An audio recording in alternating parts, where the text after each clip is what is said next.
Good evening and welcome back to the channel.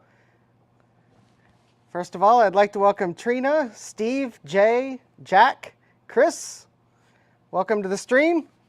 I am trying a new microphone tonight, so I am hoping the audio comes in loud and clear even if I am bending down to work on the mouse that is in front of me. And I am going to go ahead and get started. This is not a puck mouse, and this is not a bus mouse. All right, Chris. We'll catch you when you get back. This is an Amiga mouse. It's a tank mouse, and it is having some troubles. All right, at least the audio is clear. So anyways, I think without further ado, I am going to go ahead and crack this mouse open and take a look at it. Not that I haven't already had it open yet, but all right. So this is a typical mouse from the, I guess, late 80s because it has the rubber ball in it. It's not sticky, but it's got lots of dust on it, so I'll have to probably clean it.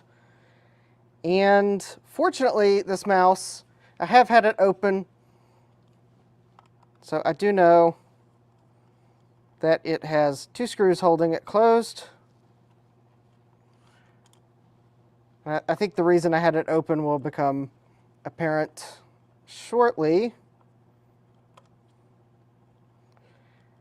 And then the case just kind of lifts apart and it is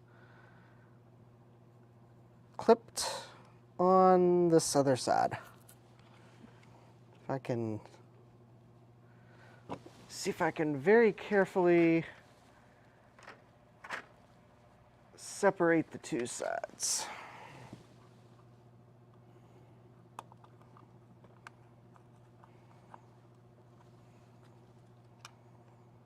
Well, actually, I think this just kind of,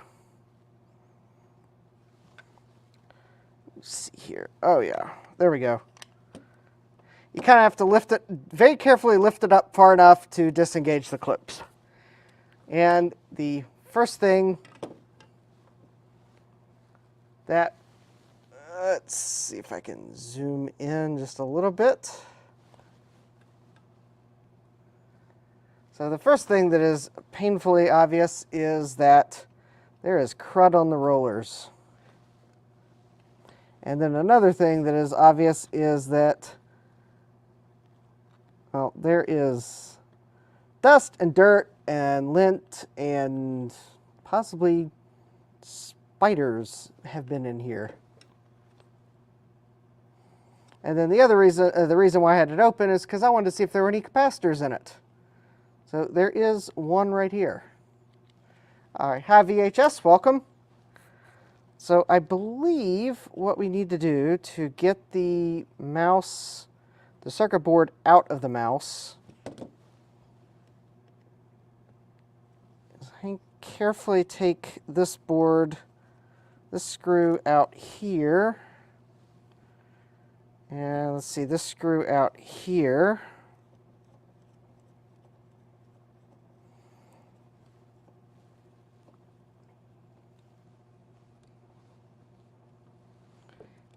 And I think it will hopefully, there we go, get the board out of there. And now I can see the very, very dirty, ugh.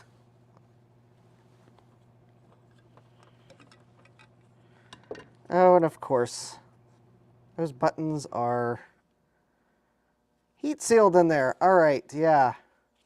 All right, well, I will take care of that later. So it looks like I'm going to have to be very careful. Yeah, I know, because These wires feel a little fragile, but yeah, this needs cleaning. That's why I wanted to take it apart. Ew. Ew. Yeah. This is going to get a spa treatment. And in fact, I might even replace this capacitor. Let's see here. That is a 47 microfarad, 6.3 volt, I believe.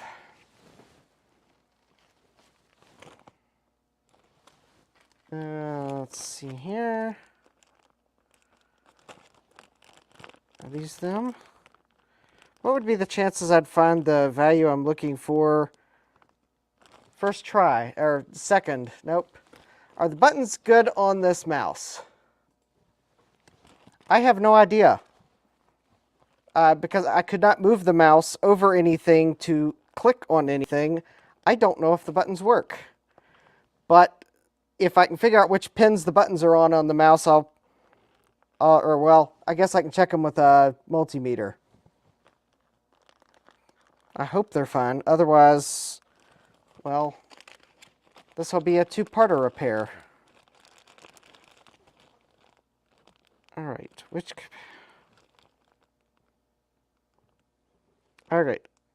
The reason I had this mouse open earlier is because I checked to see what capacitor were in it, because I was ordering capacitors from Mouser. Nope, it's not these ones. And unlike the usual capacitors, these are all really small, and I almost need a microscope to read the printing on them.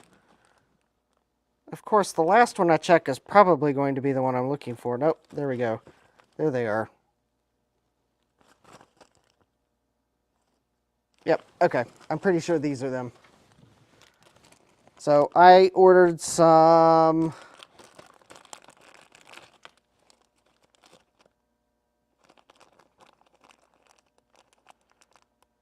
Yep, 6.3 volt, 47 microfarad. And now's the moment where I see if the capacitors I ordered are actually the size that I tried to order. There we go. So, yeah, that's good. It's actually a little smaller. And I think the pin spacing is spot on. So, okay, it should go right into place. I'll probably will go ahead and replace that capacitor, because this mouse was in the same attic as the Amiga. And all the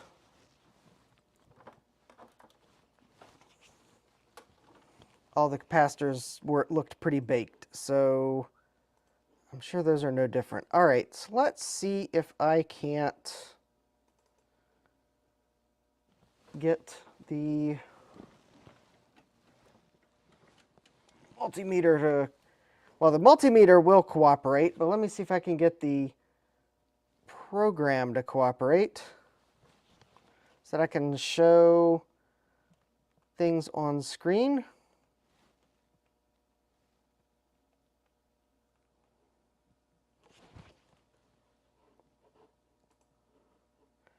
Ah, okay. Well, that's...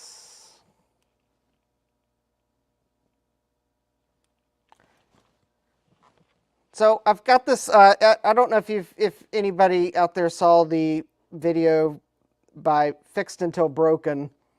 He did a video on the Fluke 45, and he uses this MD Fluke program to show the multimeter on the screen, on his streams. And I've got a problem with this program, that the program, what you can't see because it's not sharing the title bar, is the program sees the Fluke meter, because I can actually, it's telling me that I have a Fluke 45 and it's showing me the serial number on the screen. But it is not showing what the multimeter is doing on screen. And I do have the... Although I'm going to just double check here. that I didn't accidentally change it. So rate. Nope, that was the wrong button. All right, so, well, the baud is correct because it's reading the... Oh, well, maybe that's the... Maybe there's the problem.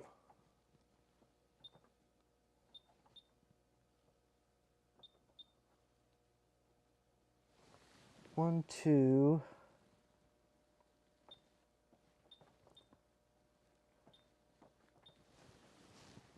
It didn't say... Ah, okay, I think I figured out what's wrong. Now I just have to remember how you save the...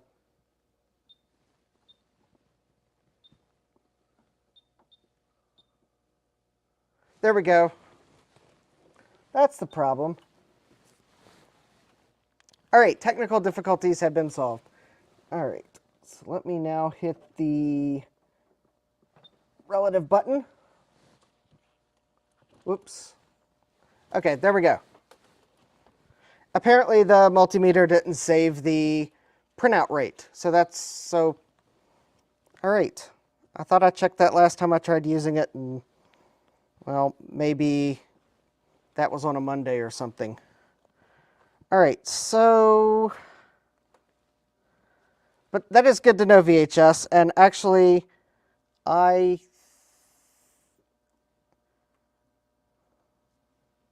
right.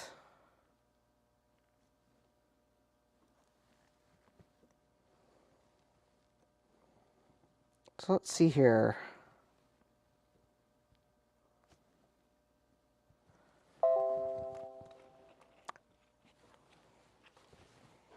No, Windows. I am not going to take a look at the Windows Defender summary.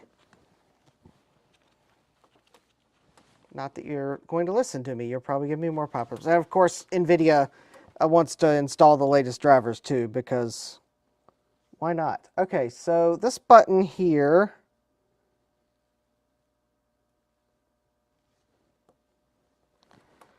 All right.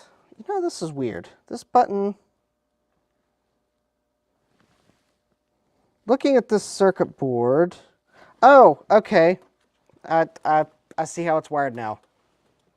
Okay. Oh, and now it's on screen. So I believe the way this mouse button, these buttons are wired on this board is these two contacts are one side of the button, and these two are the other side. So I believe if I put the multimeter across these two, yep, those are going to make contact. These two should make contact. Well, I'm having trouble holding the multimeter leads still. Yep. This is just to check the buttons work the way I think they do. Yep. And hey, Dave, welcome. Okay. So now, though, if I check, so I'm not pressing the button. I believe I should not have continuity there until I press the button. Well, actually, I'll just press the circuit board down onto the mat.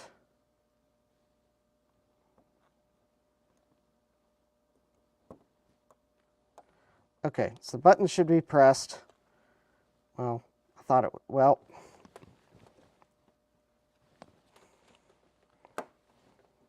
come on.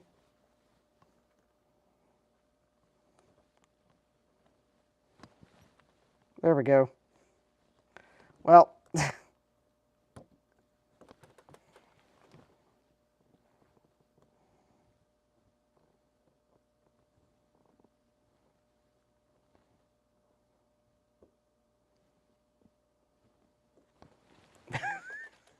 okay, this is a very awkward... There we go. So, can I do this? There we go. Well, that seems to be kind of a high resistance, but Okay. Yeah, yeah. Yep, I just figured that out. At least I have the pointy ones. Okay.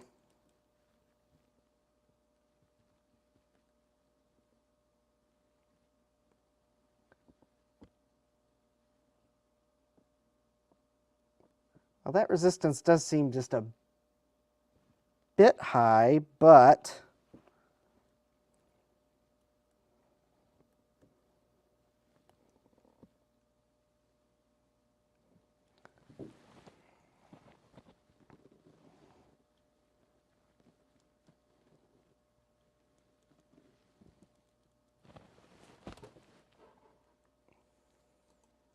oh, tweezer test leads. You know, that reminds me. Where did they go?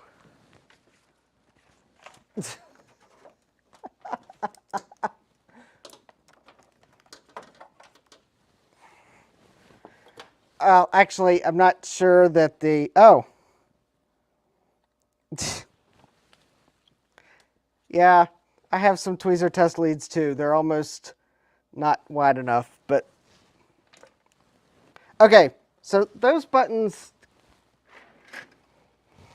have a kind of high resistance, but...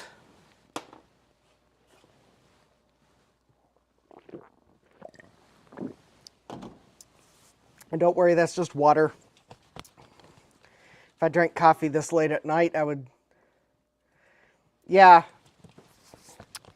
Anyways, that was just water. I'm out of water glasses, so I went for coffee mugs. If I drank coffee this late at night, I would probably be still awake in 12 hours. Okay.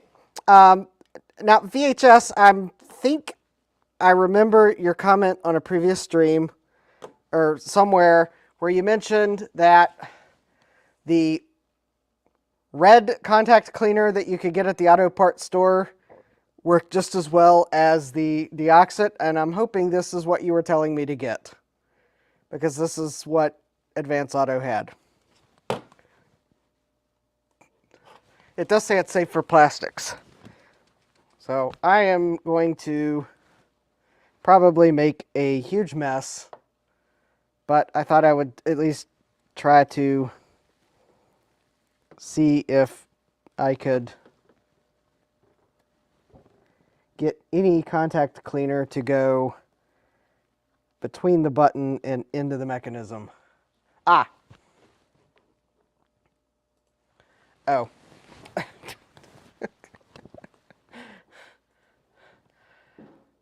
I was already going to the auto parts store. Walmart might have been a bit cheaper, but I needed valve cap stems because, well, one of mine broke. So I was already going into the parts store. I actually try to avoid Walmart these days, just because. But anyways, let's see how much of a mess I can make. Oh, maybe I should make the mess on screen. How about that? How about I try spraying this somewhere. There we go. Just to get a feel for how far I need to press it in.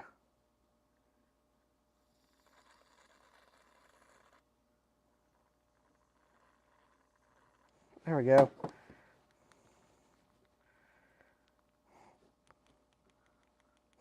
Ah, you know, I think I know what propellant that uses, because I smell... Oh, that's the hexane I smell. Haha.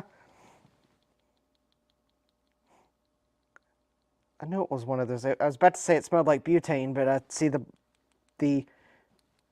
it says the can says it contains hexane, and I'm like, okay, that's hexane. Oh.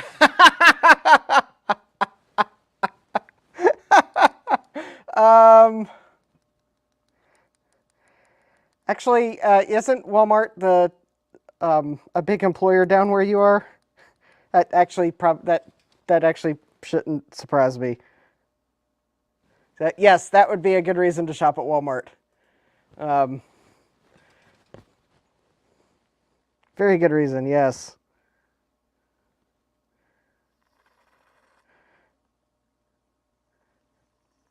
Actually, I think we've got a fairly large Walmart distribution center close by. It's a county or two over.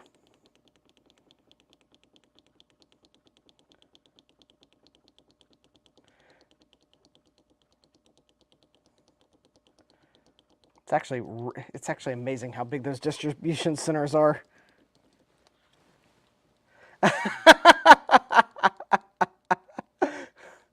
All right, so let me see if that did anything to these buttons. I don't know if it did or not, but if it didn't, the cool thing is that I probably have an old Logitech mouse or two or more. Because I actually, so on the, actually, that actually looks pretty good now. I think that button has a lower resistance. Well, there we go. Well, that looks good. All right. I just needed some contact cleaner. All right. I wonder if this, so there we go. The buttons look good. Anyways, the thing is, I bought some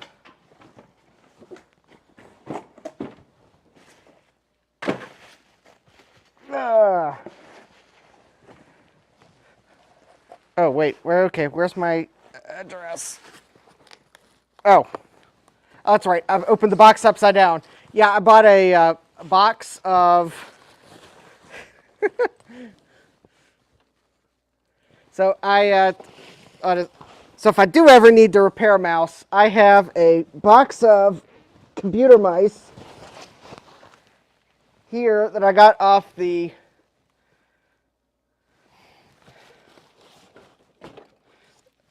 Computer Reset buy and sell group. These are various broken computer mice. So someday I might actually pull some of these out and might do a video on repairing mice. Or if I ever need parts, I've got them. And the thing is, I have another box upstairs I just haven't brought downstairs, but some of the mice in that box actually work. So those mice they're all broken in some way. They're just various mice, and I got them really cheap because I thought I could fix some of them. And then, well, the other box, the person that was selling them, I guess he waited until everyone had bought what they wanted, and then he just basically said, okay, who wants the rest of the mice? And so I think the box of broken mice I paid about $20 plus shipping, so they were $1 a piece. And then I think the box I have upstairs has like 40, at least twice as many mice, and I think at least half the mice in the box actually work. They probably just need a little cleaning, and I think I paid $30 plus shipping for that. So I have plenty of mice, and maybe I might even have some bus mice in it. But anyways, back to the Amiga mouse. All right, so now that I've got the buttons sorted, actually, let me first, yeah.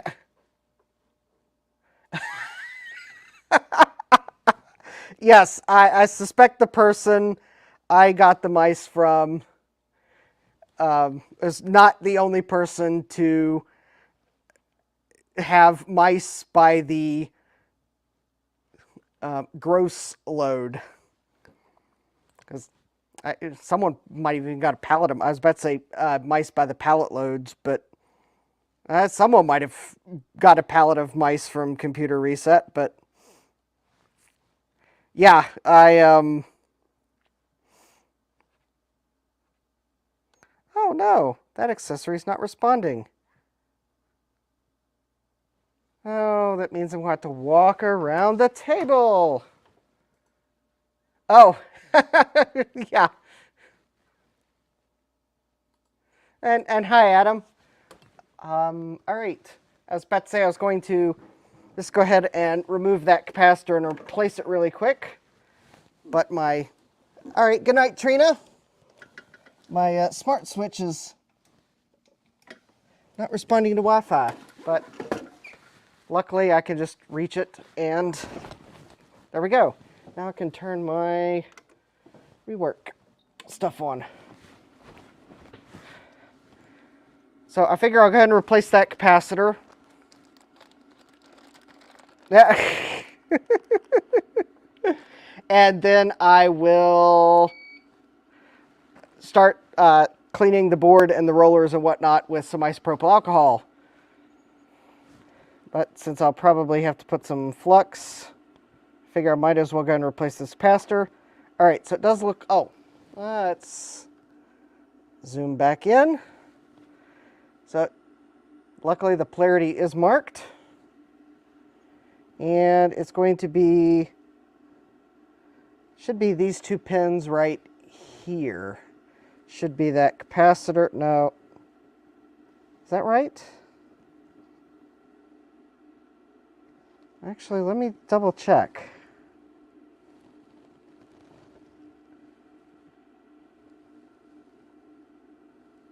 Oh yeah, that's right. Okay. Yep. Because this pin right below it is a resistor. Hi, Jay. I still have no street cred, but so far this mouse is cooperating with the program.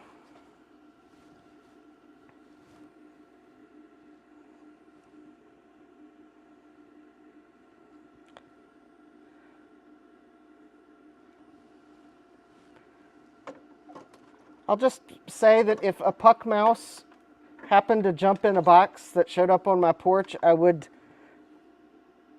take it in, but I have ergonomic issues with the puck mouse, so that's why I don't really like using them. But I would use it in an era correct use. Even if only for a few minutes, because my hand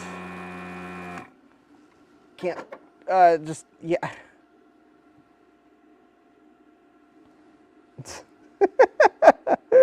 Oh, Jay.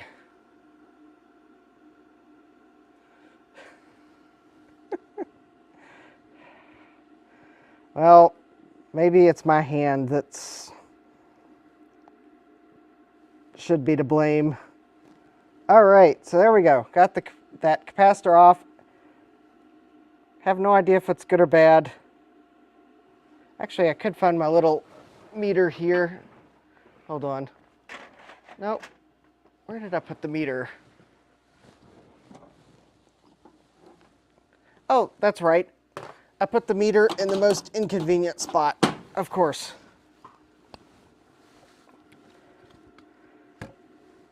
I think the leads might be long enough to do this. One.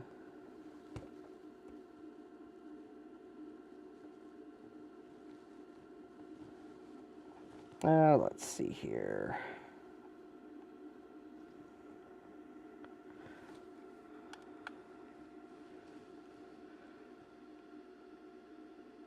Oh, that's not right. Okay, let's try that again. I thought those were all connected to pin 1. Okay, let's try that.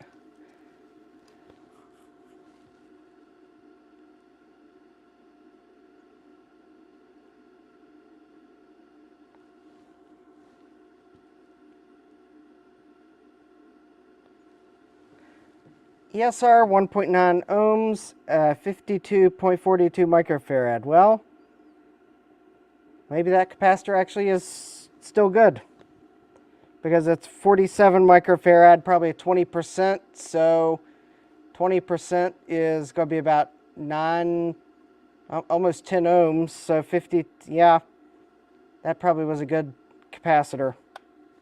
Well, sometimes it's hard to tell with these capacitors that have been in attics for 30 years. I guess for comparison, the capacitor I bought to replace it is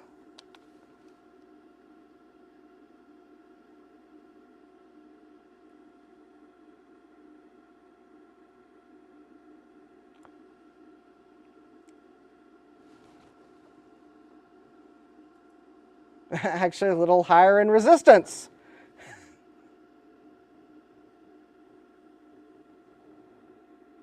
Anyways, okay. Well, since I removed the old capacitor, and actually there is something shiny on the board, so maybe the old capacitor might have started to leak, even if it is measuring good. So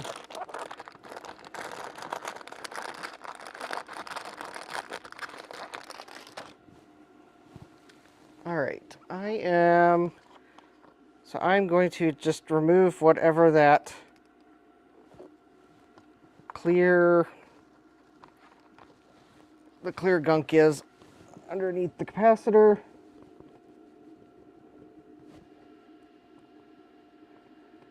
Because I don't know if it's electrolyte or if it's just factory flux residue, or if it's something I don't want to know about from the attic. Just clean it off, so there at least the board is clean under the capacitor. I'll put the capacitor in, and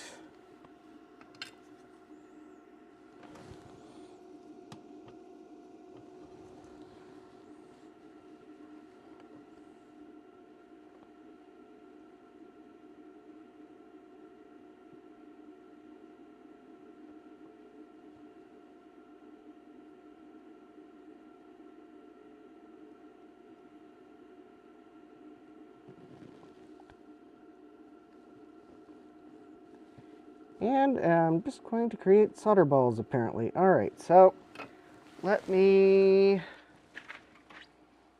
if you've got a old board like this and the solder doesn't flow, or even if you just want to probably be nice to it, all you got to do is add a little solder flux. If anyone's wondering, that was actually not sample 88, because I want to use up the other stuff and see how much better that solder flowed with a little solder flux.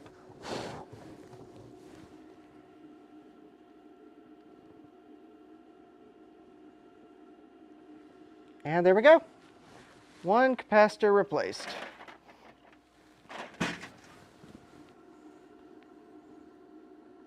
Basically, yeah. I think that was actually the only component I was really thinking of replacing on that. So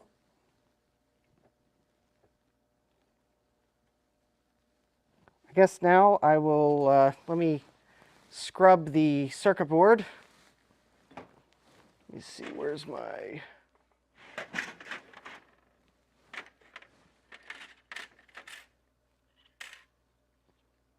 All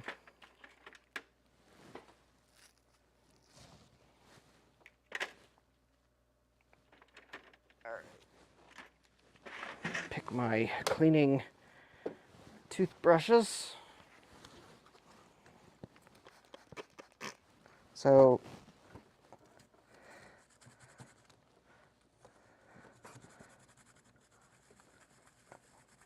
I'm not going to try to put this board through the ultrasonic cleaner, just because there's a lot of things that well, I don't know, it seems like it might be too fragile for the ultrasonic cleaner. So I'm going to just use some isopropyl alcohol and scrub away. So first I'm just going to try to get that solder flux off the board.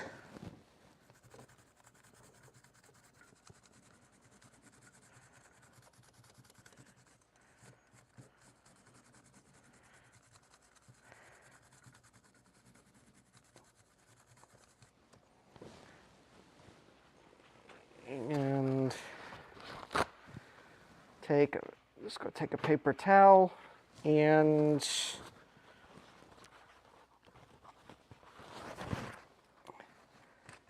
set the board down on it to kind of pat it dry so I can take a look at all right, so it looks like I got the solder flux off of it, but now I'm going to kind of scrub a little more because there's just dirt in the mouse from being in the attic, but I'm going to use a cleaner toothbrush for this. If you're wondering why I swapped toothbrushes, oh, I think this toothbrush has been near sample 88 because I smell the distinct smell of cotton candy. Interesting. So actually now what I'm doing is I'm just kind of cleaning the PCB. I'll probably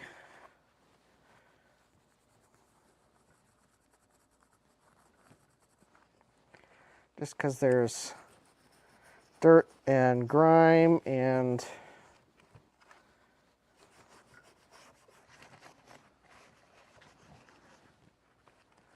just in case there's anything on the board. Oh, actually, you know, I just realized something. There was a second capacitor on the board that I missed. Okay, well, guess what?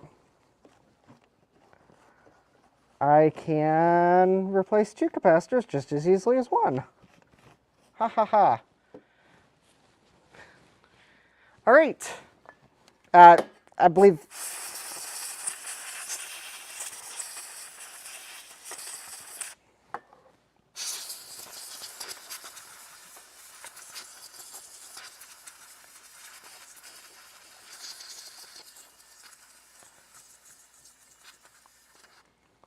Also, the good thing is the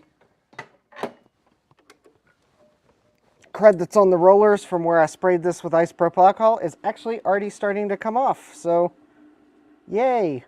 Okay, the other capacitor is... all right, it's going to be these 2 leads right there. And I believe this is also a... oh, that was my soldering iron. I believe this is also a 47 microfarad 6.3 volt capacitor. So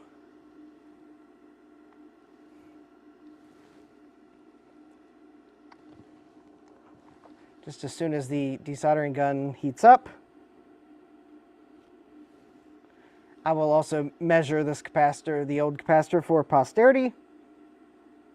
And I'll scrub the board some more, because actually, if you, well, actually zoomed in, actually you might be able to just tell that the isopropyl alcohol coming off this board is discolored.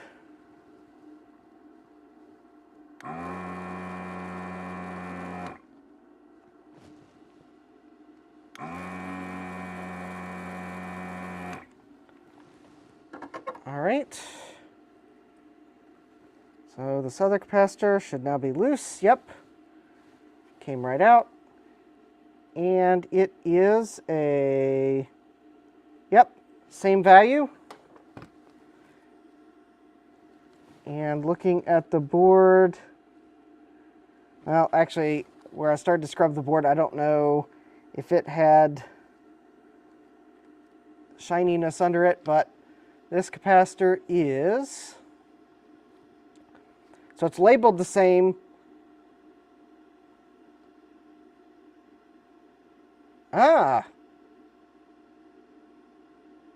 V loss equals 5.8%.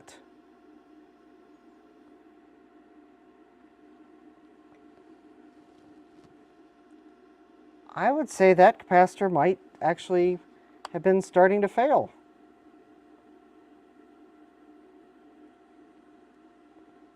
I mean, again, I can't see.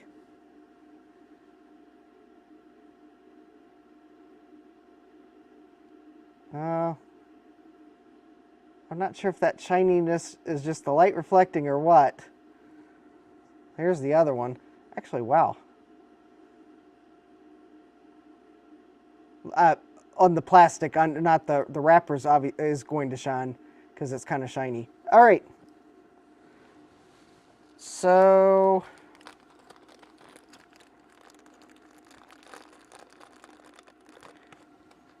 and because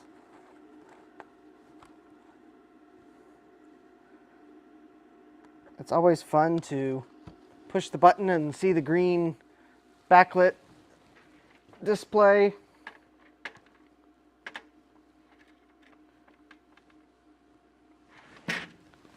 So there's the replacement. All right, and I guess for anyone wondering, these replacement caps are Rubicon. Rubicon caps. The caps that are coming out are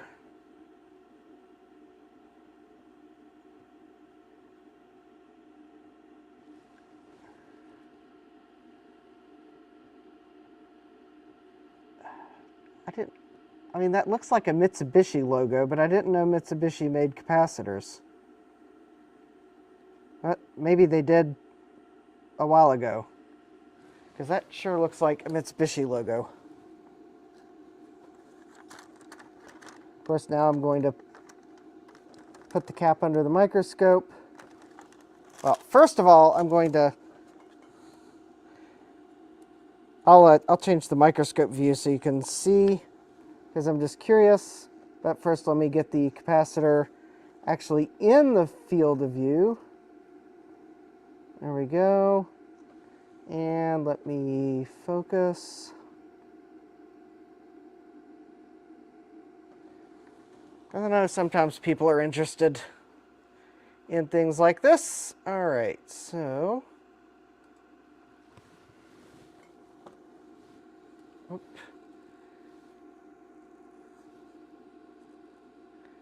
So there's the old capacitor rating, and then if I turn it, I have this zoomed in really far.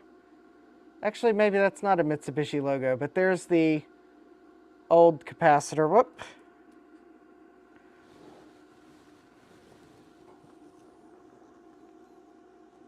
So, well, hold on.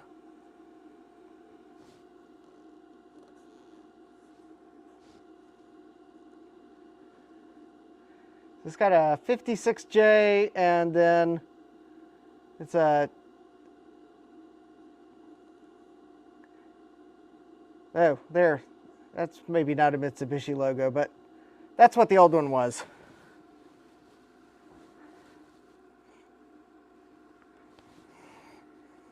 Then the new ones, well, I guess if anyone's curious, I mean, the new ones are Rubicon. I normally get 105 degrees C when I can, but 85 degrees C will be fine, especially because it's in a mouse. Yes, I do sometimes just absurdly overrate capacitors. Oh, it would help if I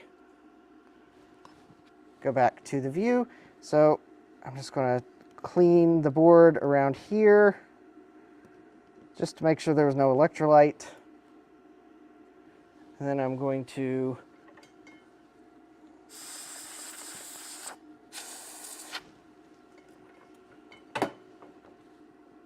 speed up the drying, put the capacitor in, make sure the stripe is aligned with the mark.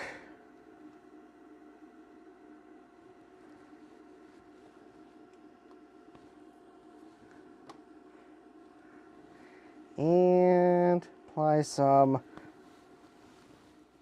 of the old flux because I'm going to try to use it up.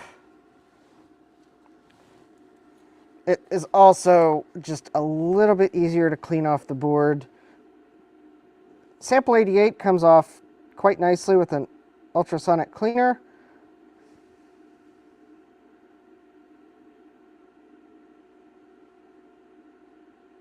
But with some of these old boards that related to the Amiga, I had so much trouble with solder mask coming off, so I decided I would rather not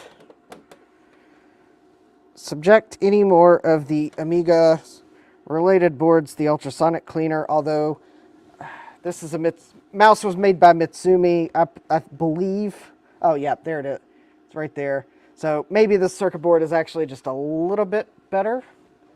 But there, now I have replaced both capacitors.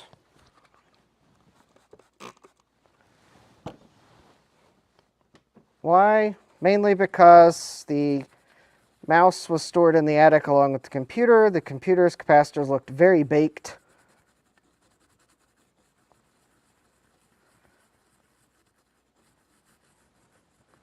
Especially in the power supply.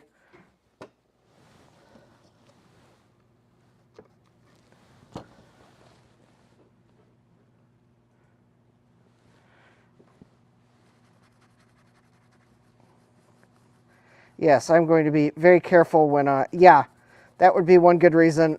Another good reason to not put it in the ultrasonic cleaner. In fact, I will be very careful when scrubbing around those parts as well. All right.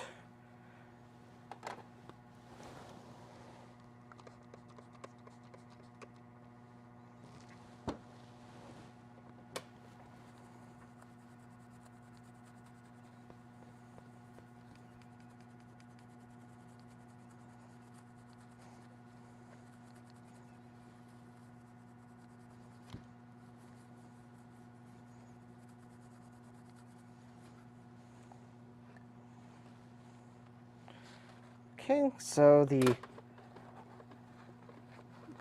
bottom of the board looks pretty good. I'm just going to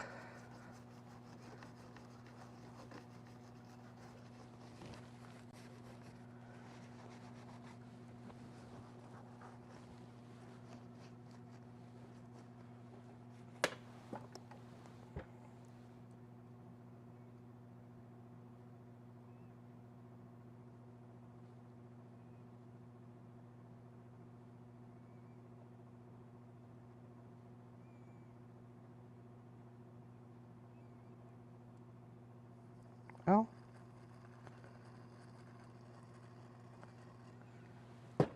Just mainly want to make sure I didn't displace the... There we go. All right, so now comes the part where I'm going to be a little more delicate with the cleaning. Although first...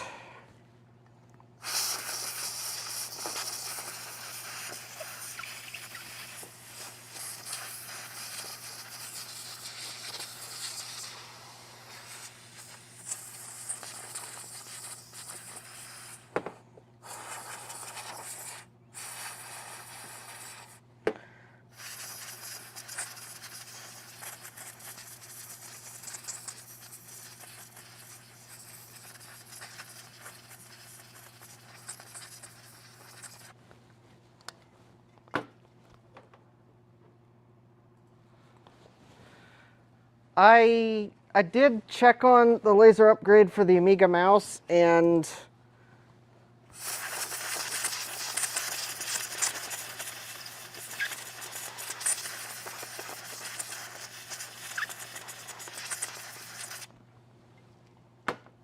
I don't know if I'm going to do it. Not because it doesn't look nice, but it seems like there's only one place that sells it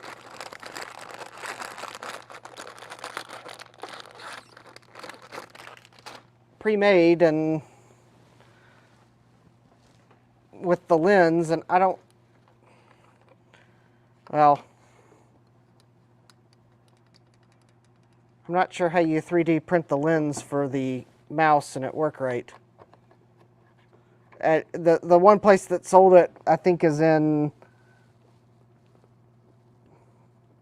Belgium, I think, maybe. Might be in Germany. It was somewhere in the EU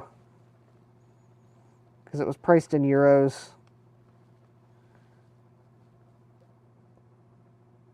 I mean, you can. I know you can. I think it's an open source project, so I would have been able to download the Gerbers and make the circuit board and try to order the optical sensor for the kit. But it was the lens. I don't know. The lens part of it was the one. Yeah, the Amiga Euro store.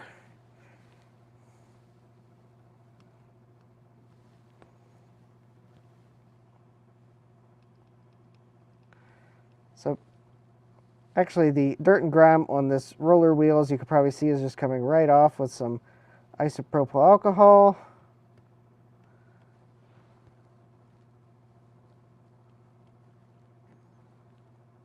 And I think where I was spraying the other side of the board, I managed to get enough overspray on these rollers that they've kind of been pre-treating for 10 or 15 minutes.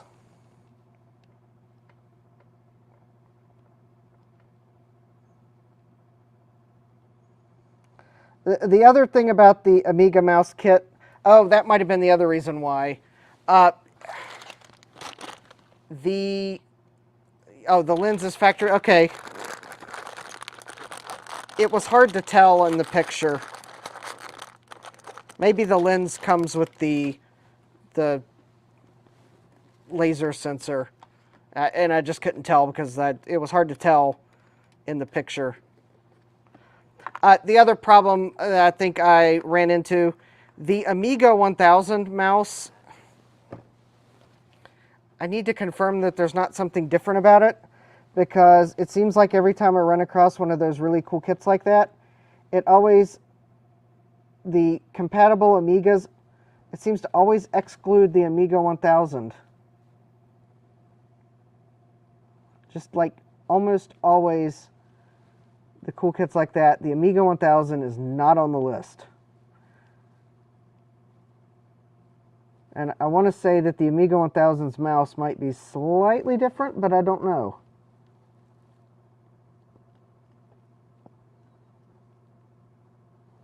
It seems like it. I mean, I think it was something I could reverse, but. Well, anyways. Yeah. Oh, yeah. I might get one of those too. But. Actually, that's a similar problem. Most of those adapters. I don't know. They may work with the Amiga 1000 just fine. I really don't know that the Amiga 1000 mouse is actually different. And it might just be because some of those sites maybe forget to list it. I don't know why.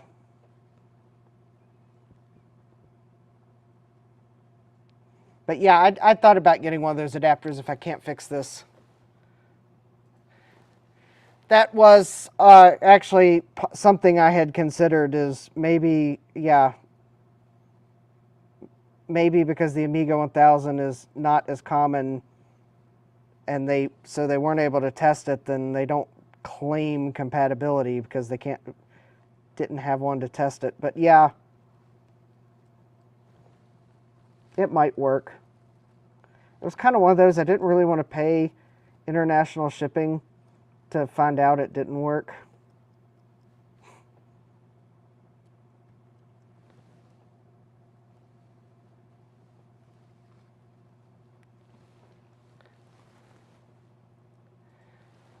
But yeah, actually, if that's the case, I suspect the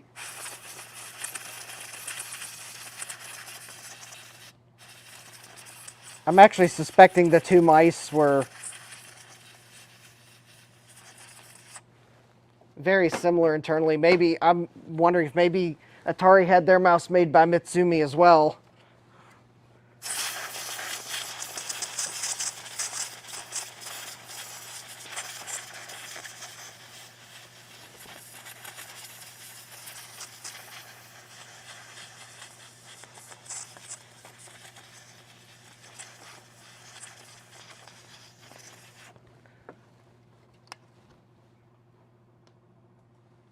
Yeah, I bet Mitsumi made them for Atari and Amiga.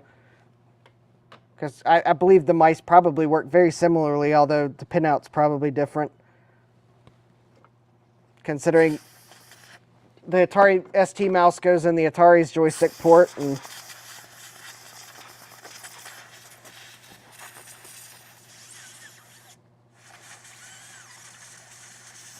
oh. All right, I think I've got all the crud cleaned out of it.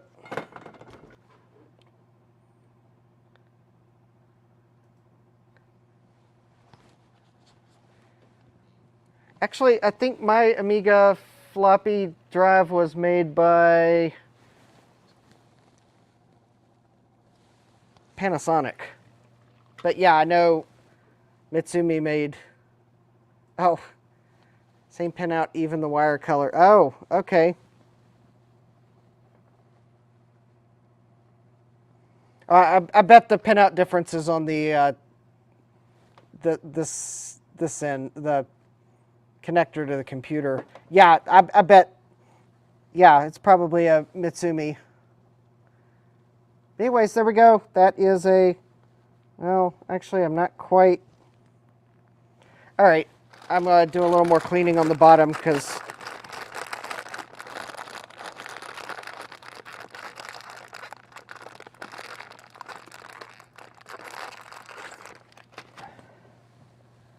Looks like I still have some flux residue on the bottom of the board.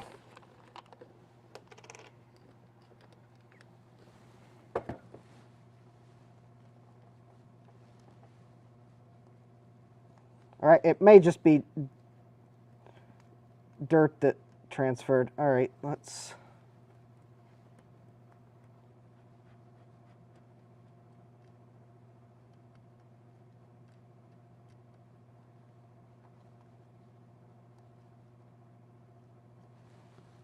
All right.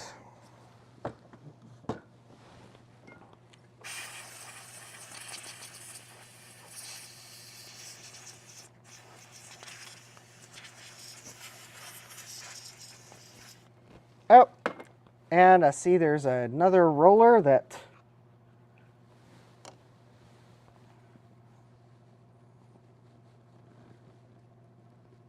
All right, so let me clean the well, and then...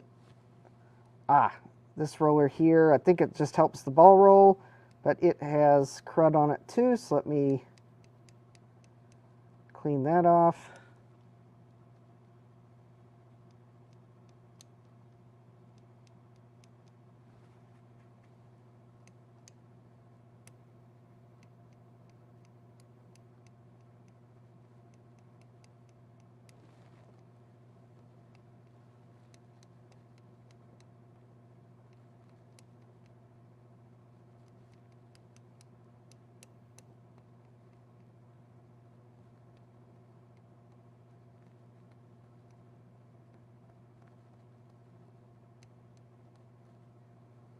All right, so I think that looks pretty clean.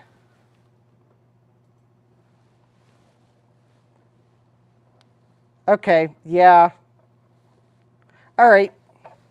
Well, I think that's pretty clean. So now let me turn my attention to some of these other parts here. So the mouse ball looks fairly clean.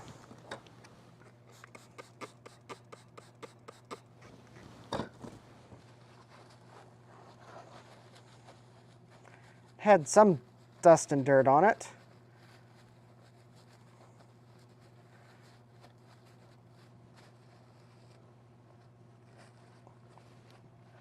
And considering the paper towel is slightly yellow now that I did that, I suspect it was dirtier than it looked. All right. So I will... All right, so that's been cleaned. So let me turn my attention to these plastic parts. And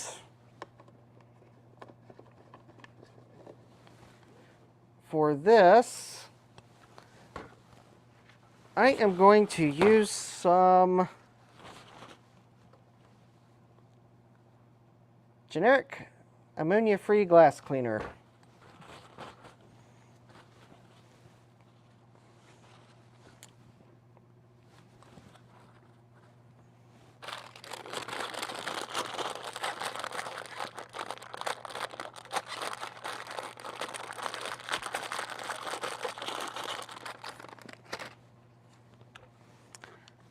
I don't know if it's the world's best, like the label says, because of marketing hyperbole.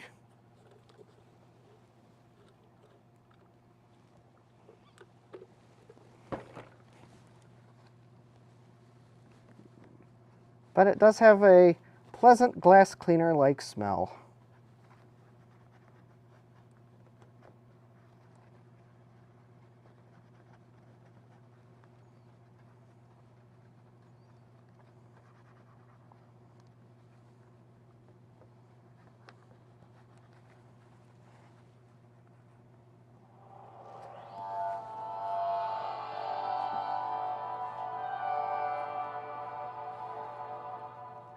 And it appears as if I have a new follower on Twitch.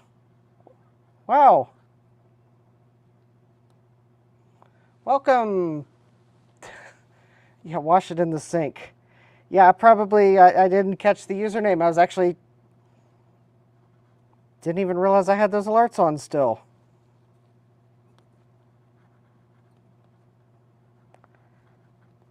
So, welcome to the stream. Saris, yes, welcome.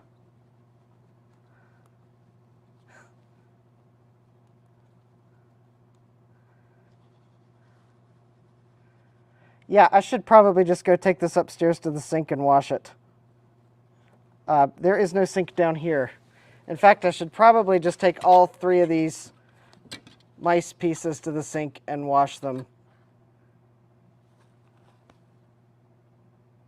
Because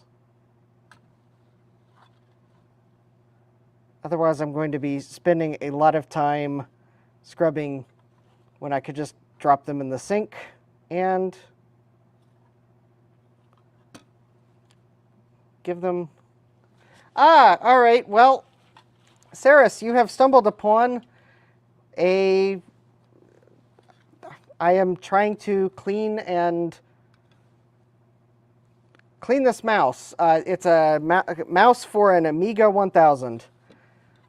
When I tested it on a previous stream, all I could get it to do was move a pixel or two by jiggling it really hard because it was gummed up with dirt and crud where it was in an attic for 30 years. So I'm actually trying to clean the mouse before I put it back together.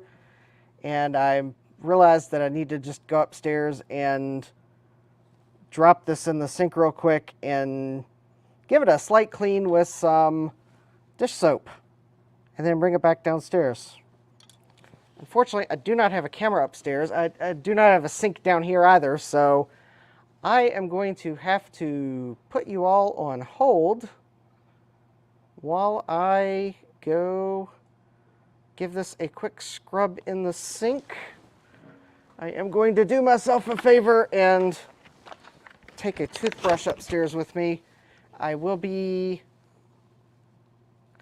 I do have an ultrasonic cleaner, but given the age of this plastic,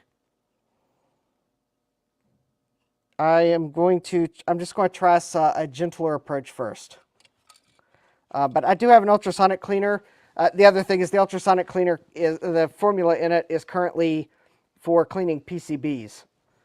So while it would probably be safe on plastic, it should be safe on plastic, and it might work to clean it. I'm going to try a gentler approach because this plastic is probably brittle. And I will, if that doesn't do it well enough, then I may try that. But I'm gonna go upstairs and see if I can't use some dish soap. So I will put some music on. I will be back in a couple minutes. I wish I could take you with me, but I I don't have it set up to stream from my kitchen sink. So, lukewarm soapy water soak for 30 minutes, toothbrush good as new. Yep. Well, I'm going to do the express 3-minute with toothbrush, get it clean enough for government purposes so I can put it back together to see if it works. Then if that does it, then I may do the 30-minute soak-off stream. So I'm going to give this the express clean just to try to get the enough of the dirt out so that I don't make it worse again. Or then again, you know, I could just... Nope, I'm all out of canned air. Okay, I will be right back. I'm going to give this the express clean in the kitchen sink. I'll put some music on. I will be back. Do not worry.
All right, I'm back. Actually, yeah.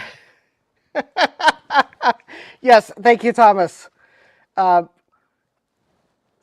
I don't know if you remember, but before my government standard clean, which I did use a toothbrush, so it maybe probably didn't stand up to Army scrub the floor with a toothbrush standards. But if you remember, there was some grime around the buttons. That scrubbed right off. There's still a little grime there, so I'll let this soak tonight. But there's no bugs and spider webs on this side of it. And that grime that was ground into there, almost gone. So I will... Yeah, yeah. So anyways, yes, maybe someday I will have enough cameras where I can take you with me to the kitchen sink. Or even maybe better yet, maybe after, let's see, how many coffees on Ko-Fi would it take to do? Let's see here, count inflation. After about 50,000 coffees on Ko-Fi, maybe I can build out the bathroom in my basement, or maybe after about 500 coffees on Ko-Fi, I can actually afford to hire a plumber to put in a wash sink. Yeah. Yes, this mouse had a non-government, non-Army standard GI party. So now I am going to, just because I don't want to get the electronics of the mouse wet,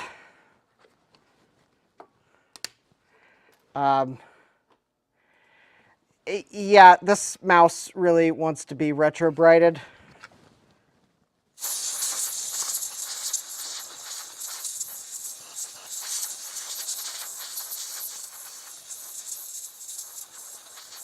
Badly.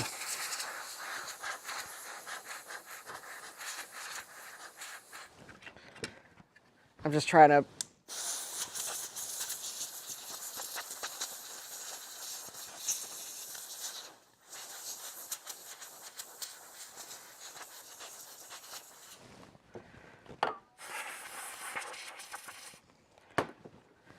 encourage the plastics to maybe dry a little quicker. Yes, in terms of the retro brighting,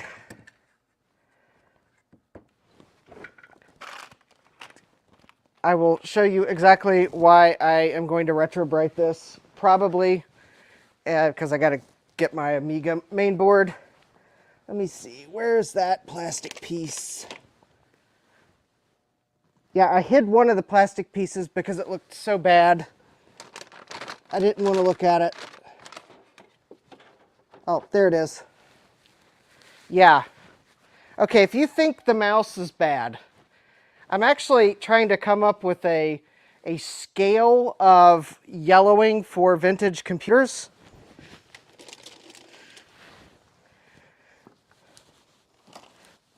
Of color, finding colors of common things from the like 80s and 90s. And so this is the color that the Amiga 1000's plastic was from the factory, because this one is the inside of the back panel. And in fact, actually, it looks like the bottom of this mouse also is very close to the original.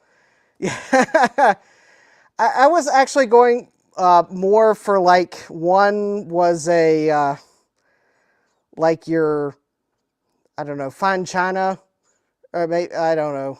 No, that'd be a 0. But one would be like parchment paper or the U.S. Constitution. You know, that kind of like slightly yellow old paper. 10, gray Poupon mustard. Yeah, oh, actually, there you go. You can see the edge that would have been behind the case. This is why I want to retro bright. Yeah, you thought the mouse was bad? Take a look at this beauty right here. Ain't she a beaut?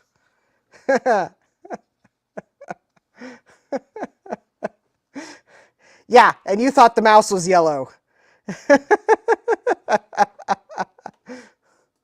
Yeah, I don't know. Sometime I may retro bright it. I haven't totally convinced myself.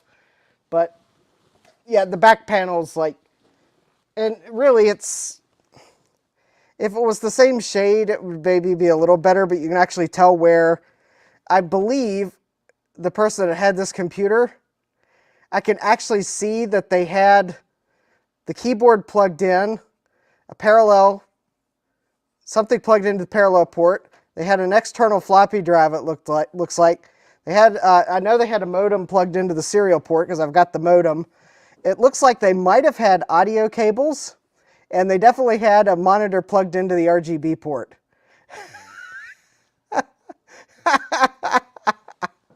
Yeah. I mean, you can see every cable they had plugged in. I mean, I don't think they had anything in the video port. I'm not totally convinced they had speakers in, although given how it's angled down, but yeah, I could tell what they had plugged in just by looking at this. Call me a computer archaeologist, if you will. All right, so I was just trying to let the mouse casing dry, although, I mean, I'm going to take the mouse back apart to kind of clean the dirt off a little more, but at least want it to be dry enough that I can try to use the mouse. But yeah, I'll let this. I'll give this Jay's cleaning recommendation at some point, and that'll at least get all the dirt and grime out of it, and it'll at least feel like the mouse will feel like a productive member of retro computing society again. Oh, I didn't see Jay's other recommendation.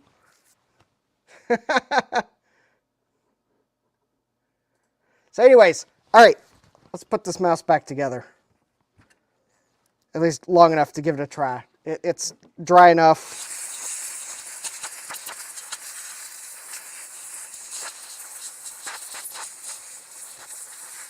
Well, I thought it was dry enough. Well, let me get a dry paper towel and just kind of pat the corners. Yes, I will find some new feet for the mouse because these are quite worn down. But they're all I have, so I'm going to leave them on the mouse. But yeah, there's dirt stuck under those feet. All right, so I don't think a little bit of water will hurt things for as long as I'll have it trying before I take it back apart so I don't trap water inside of it. But I just want to kind of make sure.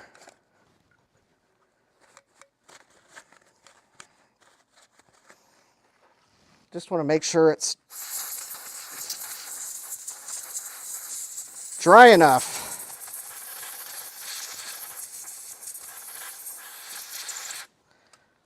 All right.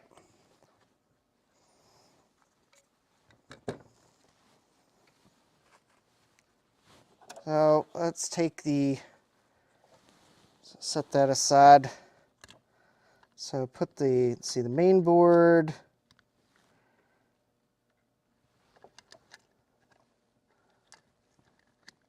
All right, so line the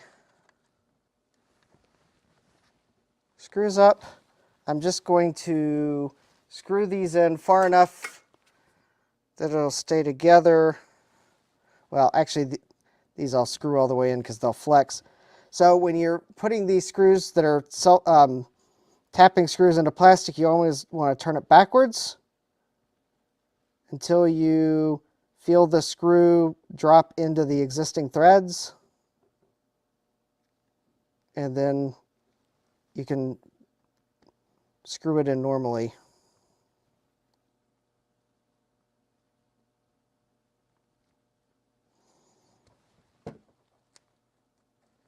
Well, let me get there we go. Now maybe it'll cooperate. I think there was some plastic in the threads from where it had been tapped in the factory. All right. There we go.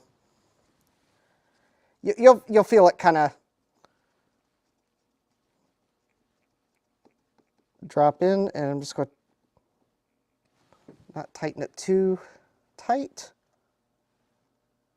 And then I'm going to put this board back in place with the mouse buttons. Let's see here. Let me put that. Let's see. There's a little plastic. There's plastic pegs. Oh, one of the plastic pegs broke. All right, well, at least one of them's still in place. So I should, there we go. There's enough of the other peg left that it's still kind of,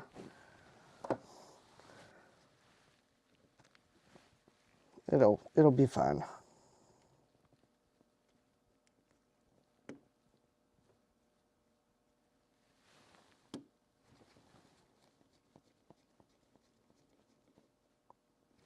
All right. And then put the case back together. Hopefully we'll just snap right back together. There we go. And then these are also self-tapping screws, so you want to do the same thing. Turn them backwards till they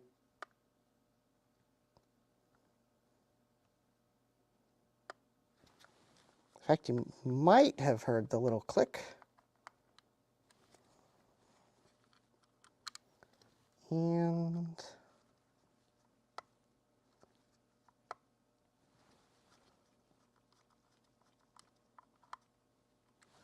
all right, and finally, drop the ball in, put the door back on, and we have one cleaner mouse.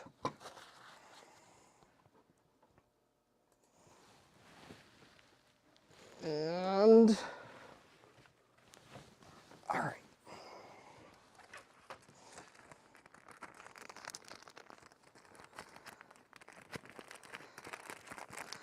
So we put these capacitors back in the bag because otherwise I'll forget what they are. Not that Rubicon capacitors from Mauser get labeled the greatest. All right. And now for the moment of truth. Let me just move a few things on my desk.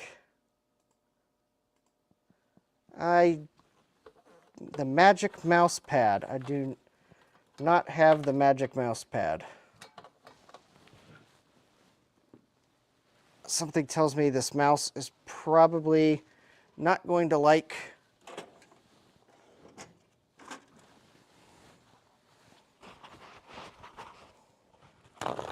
I actually don't have any mouse pads down in the basement. And the only mouse pads that I have upstairs are for laser mice. So instead, I'm going to make do with what I have, and the mouse probably will not work that great.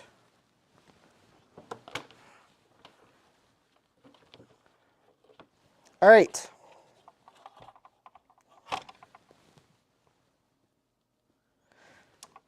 So you might remember our old friend, the Amiga 1000. Oh, I just realized something. This Amiga 1000 is not going to do much. Not going to do much at all in its current state.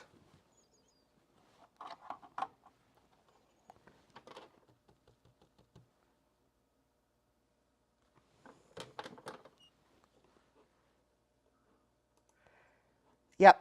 Let me go. I know where the CPU is. It's over on the shelf.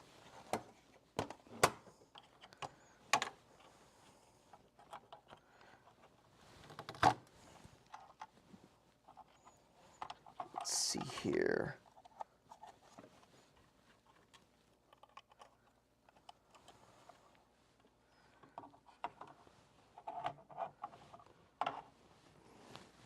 It is.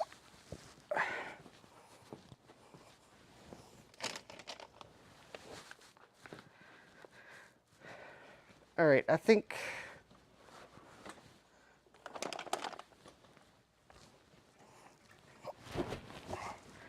Actually, I'm going to just put the CPU back in the socket.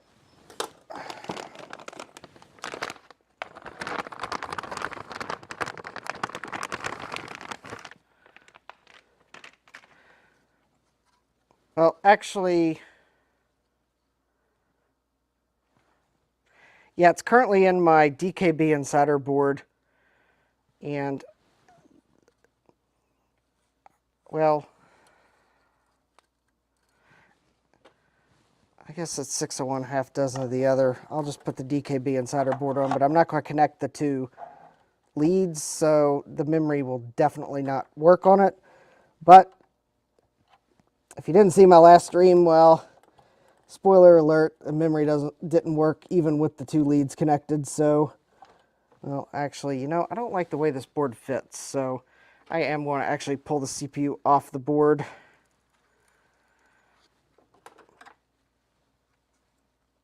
I am not totally convinced that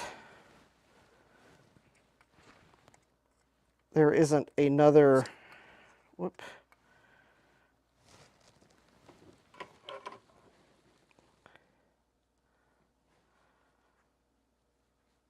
That the DKB Insider board wasn't designed for, like, maybe the other revision of one of the other Amiga revisions. Because it quite honestly does not fit on this revision 6 board very well because of where everything's located. All right. Okay, CPU's back in.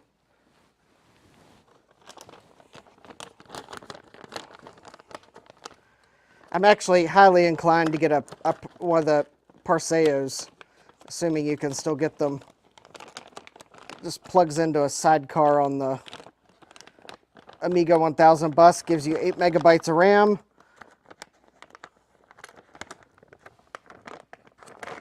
Because I'm not totally convinced that there's not something really wrong with that DKB Insider, like one of the, if the PAL chip or,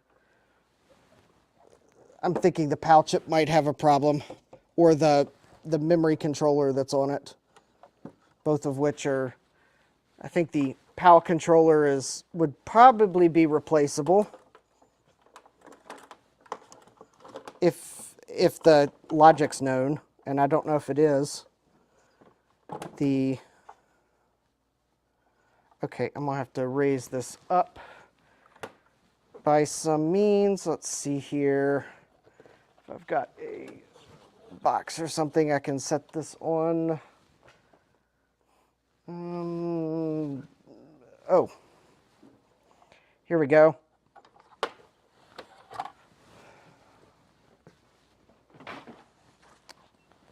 you're wondering what a 2400 baud modem is good for these days, one good use for an external 2400 baud modem is to use it to prop up your Amiga 1000 motherboard so that you can plug the mouse in. Because quite honestly, I don't know what else a 2400 baud modem's useful for when in a house where you don't have a phone line. All right, let's see here. Setting, oh, nope, don't want settings. Share, extra camera.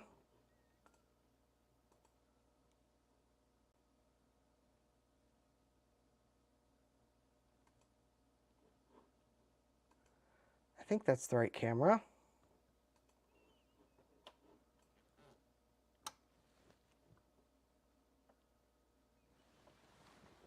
Oh.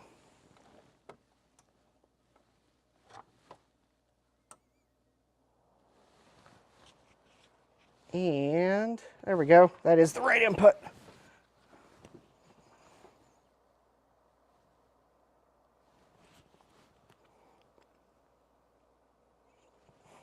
Yeah.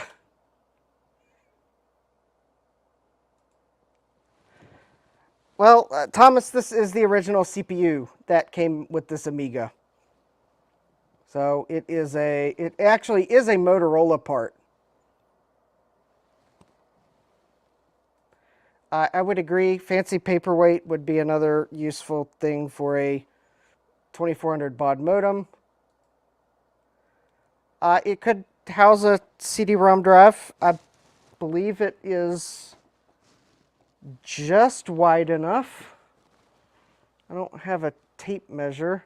But I have a motherboard with an ISA slot for comparison, and it's a little over 1 ISA slot wide. So maybe I think it would fit a appropriately sized CD-ROM drive. Yes, they are great for sound effects.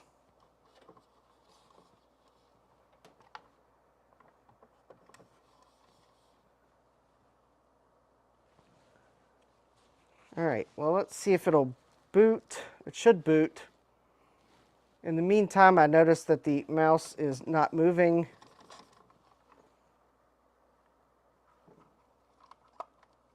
Of course, maybe it doesn't move until it finishes booting.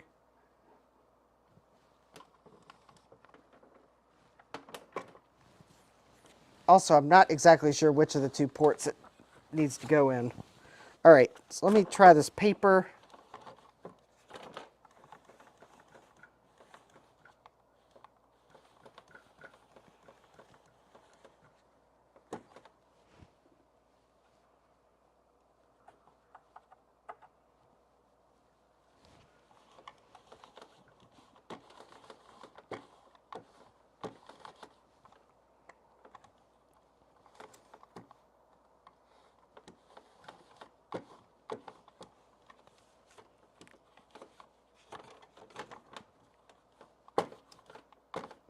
Well, it's working better. I actually managed to move it a couple pixels. All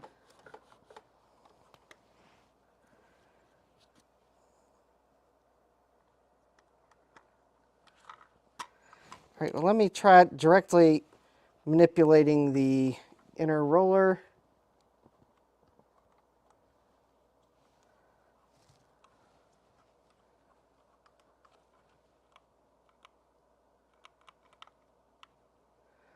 The right mouse button works.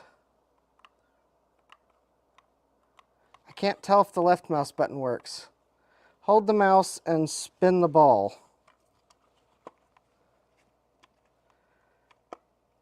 It looks like it might be working.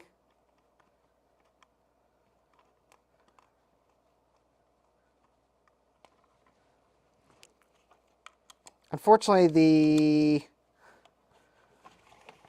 the ball part's not working great at all.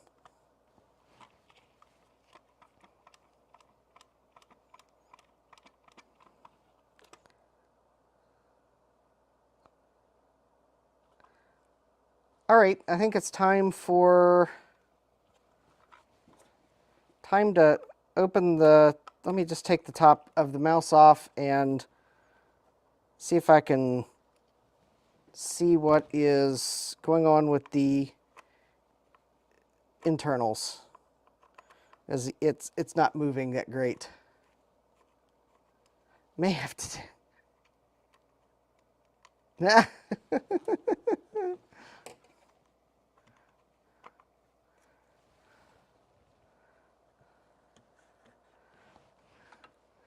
Yes, I might have to take the roller wheels out.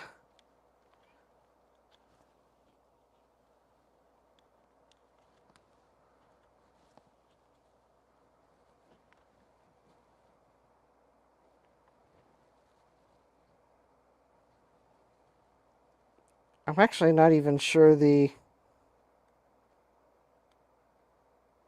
Okay, so I am... And check the optics.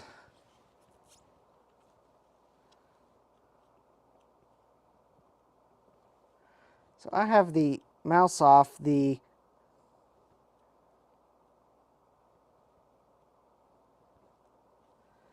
Yep, I see the holes that are breaking the optocoupler. If I move the mouse, actually, if I, the mouse, the wheels are moving. Oh, there we go. There's, okay, it's going to be a little hard to see. Maybe I can zoom in just a little bit. So the wheels are moving, and they actually seem to be moving pretty well.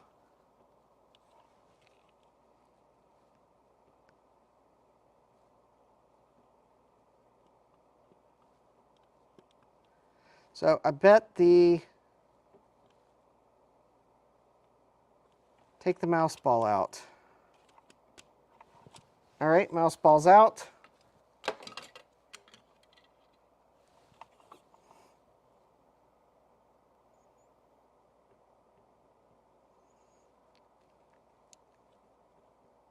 I mean, I see the LED.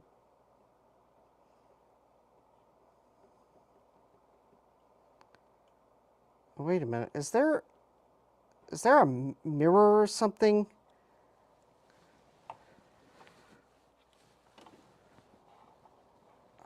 They appear to be clean.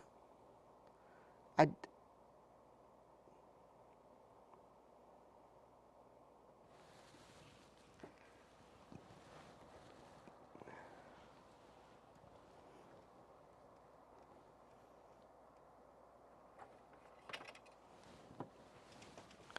could spray some contact cleaner in just to make sure that they're clean, because it's kind of hard to get all the way down there. I don't see any dirt.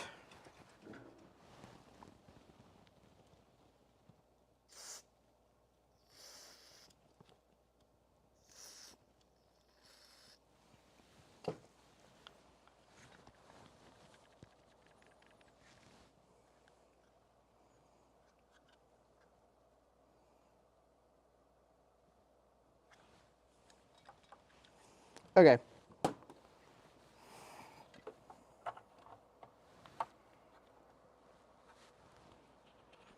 let me just directly roll this.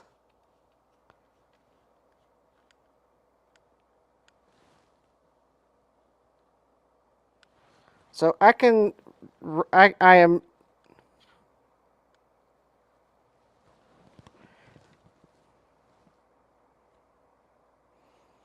actually I just,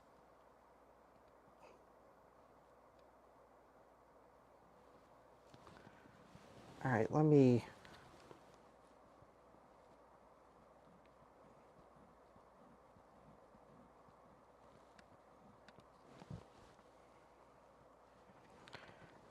just make sure there's no dirt on the encoder wheel. So I can move it. I can see the LED detect.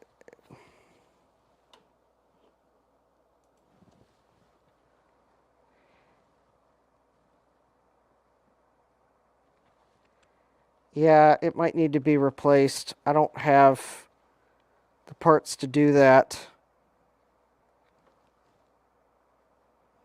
But it looks like, looking at this, it looks like there's an LED. I don't know which one's the LED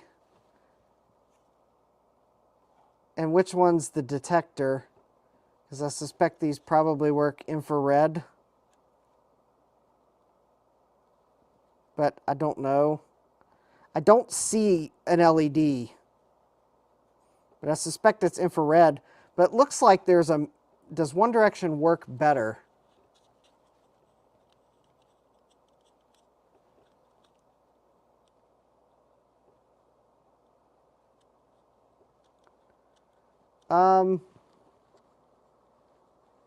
No. No, they all work... they're all equally crummy.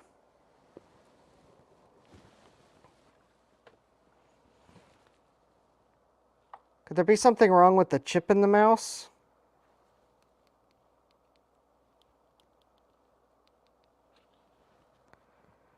IC in it is a... I don't have an infrared camera either. Could be the IC, yeah. All right, let me see what IC's in it.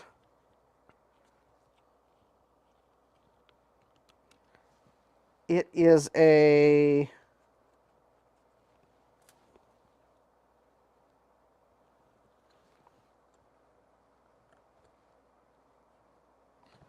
It is a TA 75339P.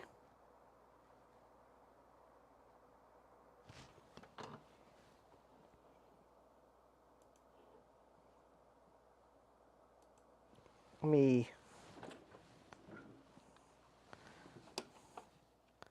Just to make sure I'm reading it right.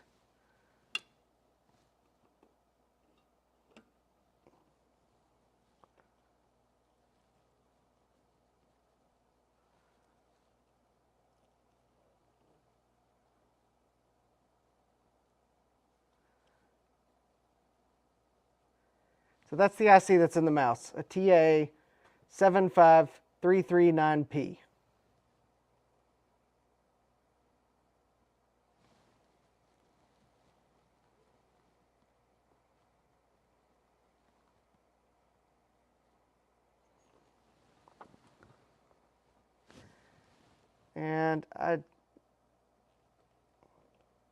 All right, I'm going to see if maybe the camera that I'm using on my microscope maybe can see infrared. I don't know if it can or not.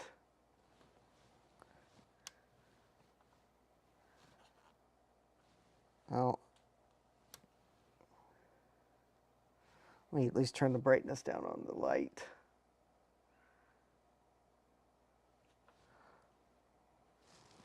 All right, let's see if the...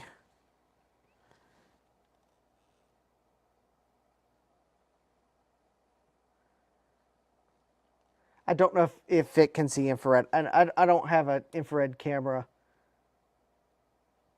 But I don't see...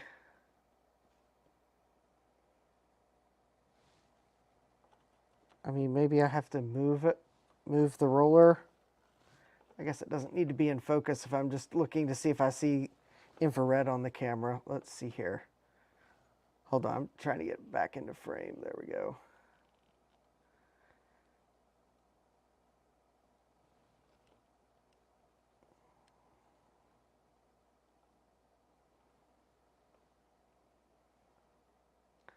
Toshiba Quad Comparator.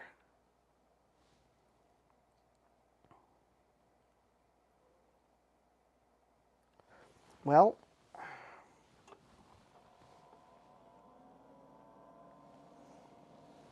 it's one way to find out if it's the chip.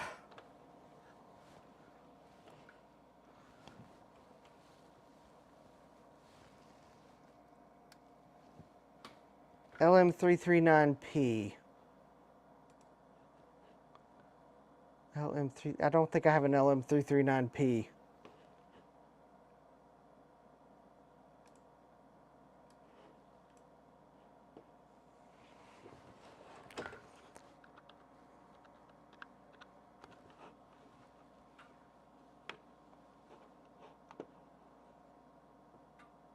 Low power quad voltage comparator, LM339P.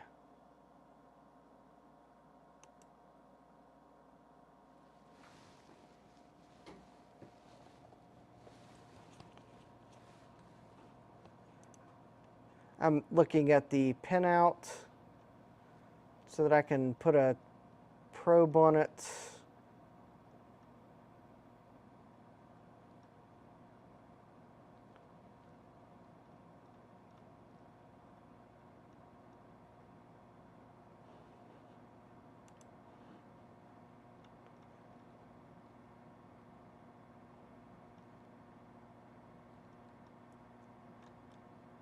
All right, where's the pinout diagram?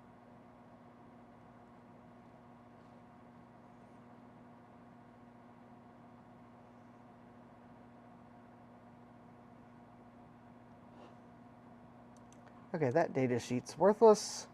All right, let's try the TA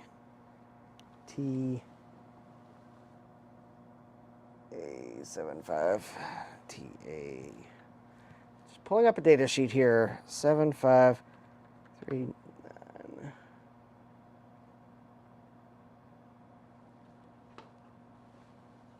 Oh, one too many threes.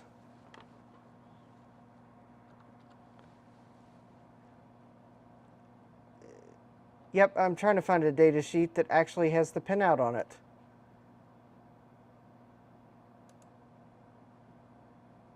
There we go. There we go. Okay, I got it. The for some reason the all data sheet had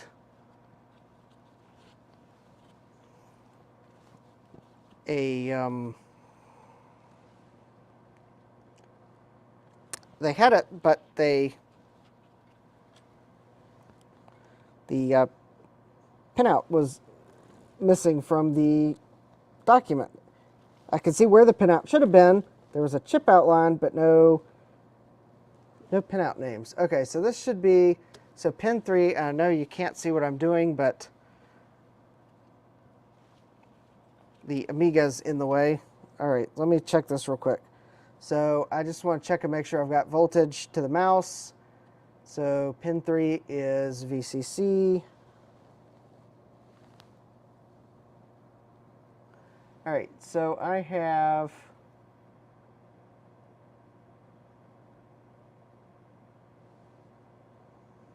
that doesn't seem right.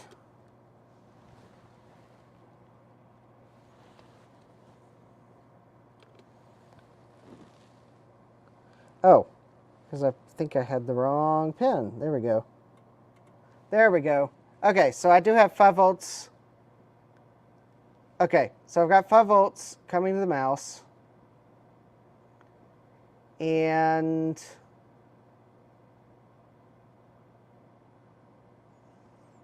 so output 1 is, so I think that's output 2. So output 2 is on. Output 3 is on. And output 4 is on. I can't really get to output 1 because of where the wires are. So it looks like the outputs are on right now.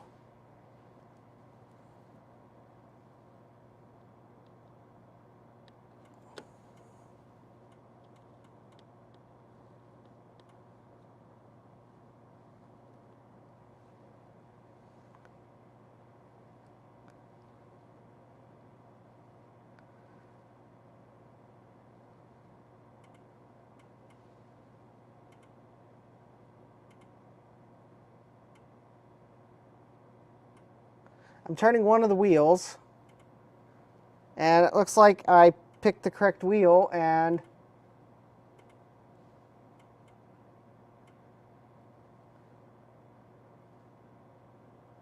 I don't know if you can hear my voltmeter click, but if I very slowly move the wheel,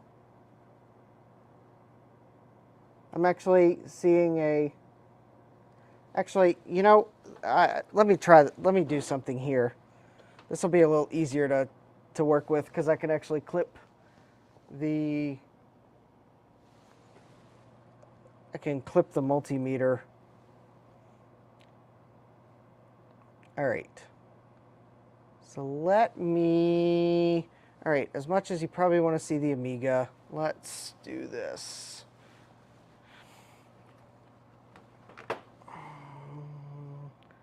That should be on PC1, I believe.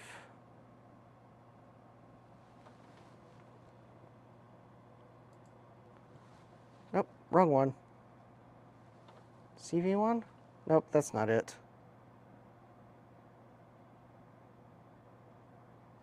PC2. There we go.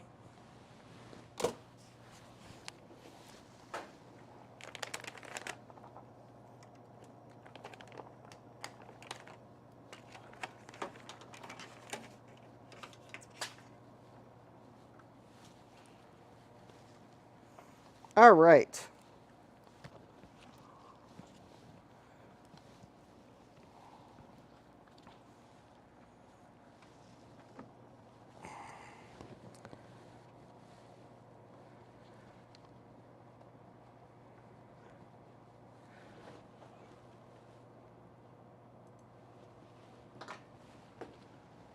I'm actually not.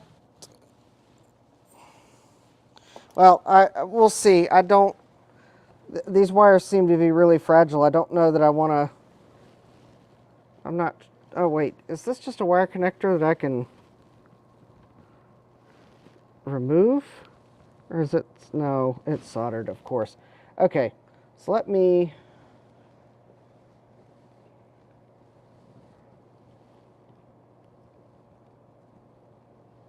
So I'm going to see if I can clip this on a, oh, I don't, let's see here. That's not.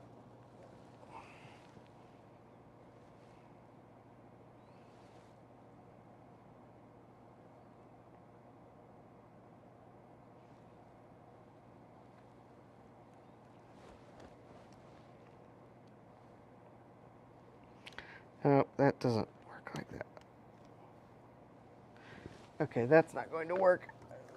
My probe is not going to fit. Let's see, that's the adjustment screwdriver. I thought I could get the oscilloscope. The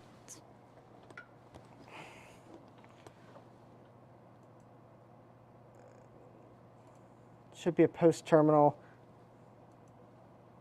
The solder joints looked fine.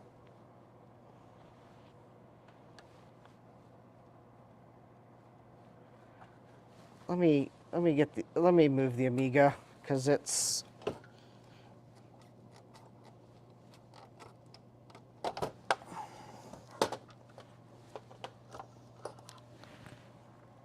All right, I'm gonna move the Amiga out of the way so that I can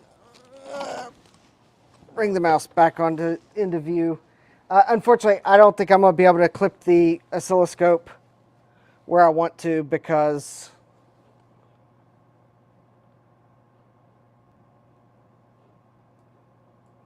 I don't have a fine enough probe.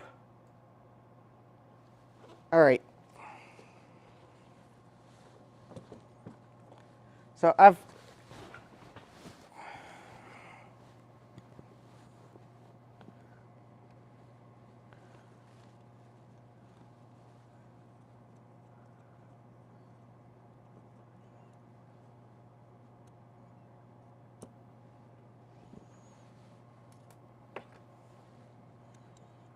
All right, so let's see if I can't take another look at this board. The solder joints looked fine.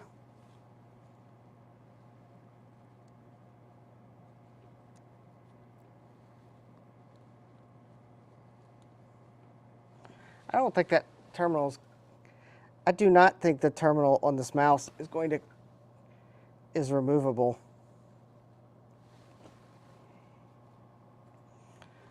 No, I do not know if the Amiga end is working.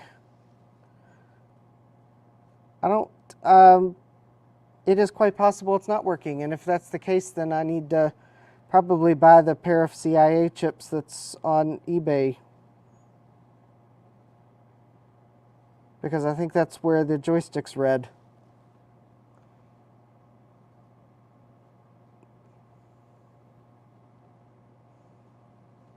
I could swap the two.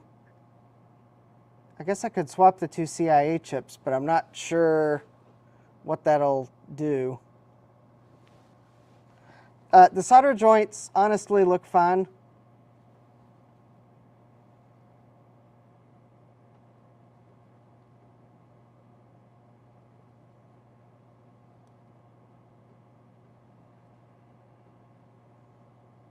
So I'm thinking that's fine. The rollers, well, I mean, I can see the rollers are moving. That all looks clean enough. It looked like I had, okay, I guess, well,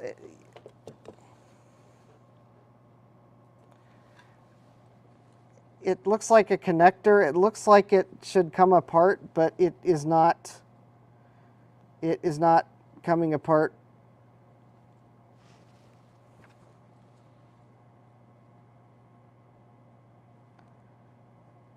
If this connector is supposed to come apart, it is stuck. And I'm not going to try to force it, because I'm afraid I'll break those wires.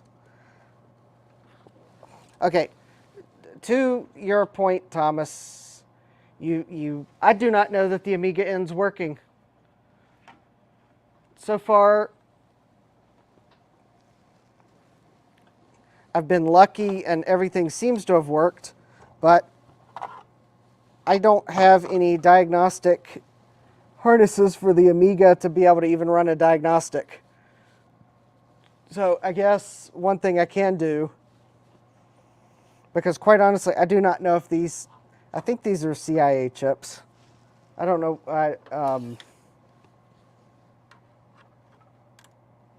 I guess I can swap the two of them. Although that, see if the mouse improves. I don't know what'll break, but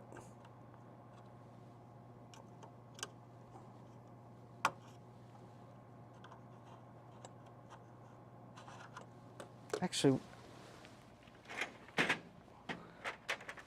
is that short enough I could be using? Yeah, that is short enough I could be using this. Of course. Okay. So there's one.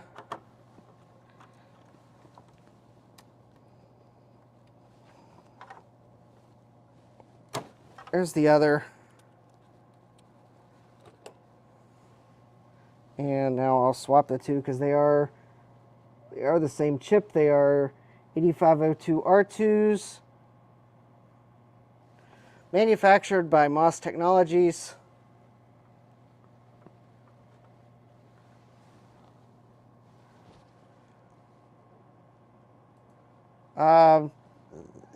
Yeah, I might try that next.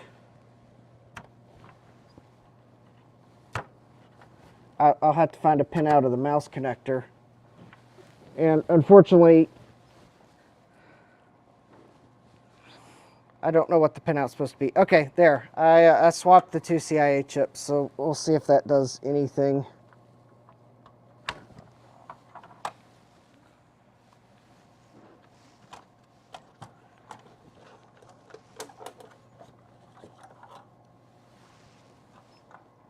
All right.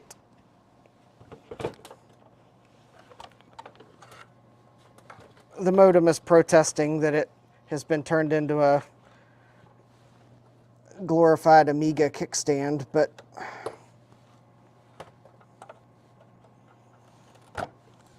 there's no way it could call for help because I don't have landline phones. So it will just have to protest in silence.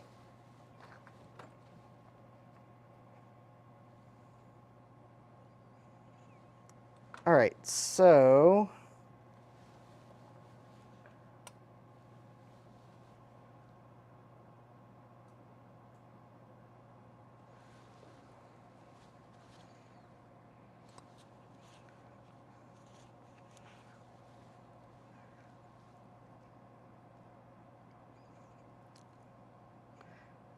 All right, we'll see what this does, and then I might see if I can't check continuity. I'll have to figure out what wires are what.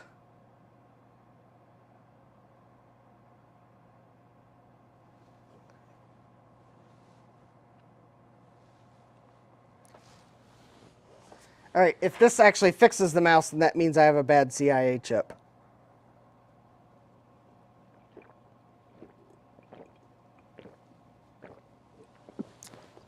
If this doesn't fix the mouse, that could mean I have two bad CIA chips.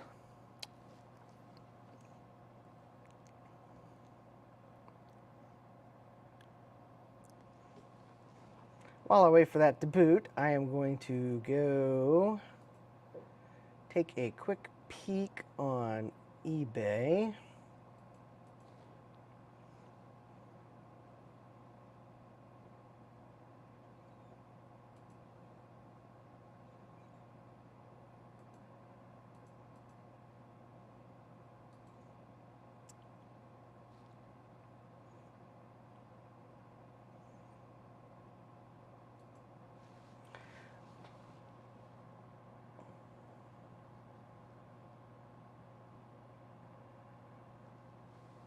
Oh, yeah, that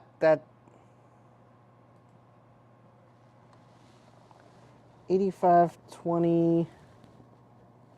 Oh, I don't know if that might be the wrong revision of 8920 chips. Huh. All right, I'll have to go look at the Amiga, some documentation on one of the Amiga forums. Okay. So the mouse is a little not quite so mousy at the moment, but let's see if the mouse cursor moves.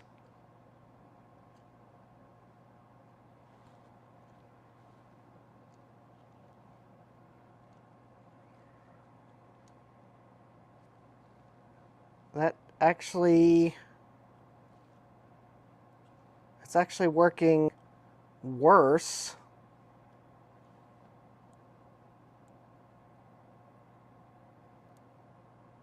Okay, the mouse buttons still work.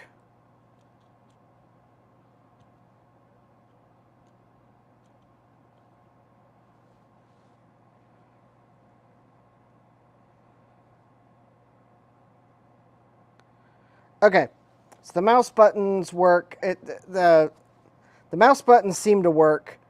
The scrolling's still pretty bad. So I guess I'll try.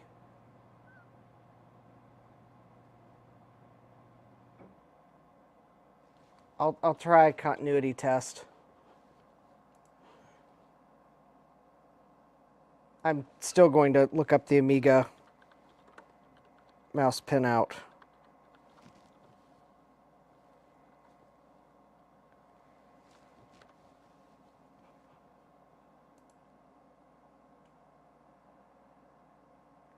There we go. Mouse button, right button. There we go. Got the pinout. So let me, I guess, move the Amiga back out of the way again.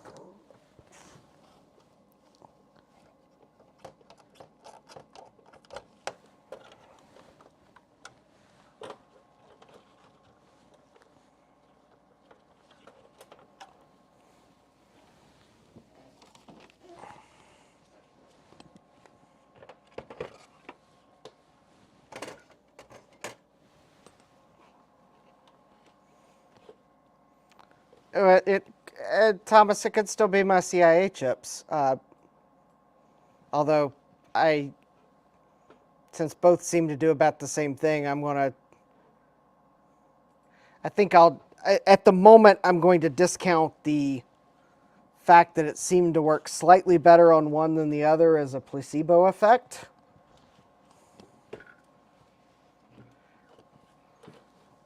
Because they still kind of worked equally poor.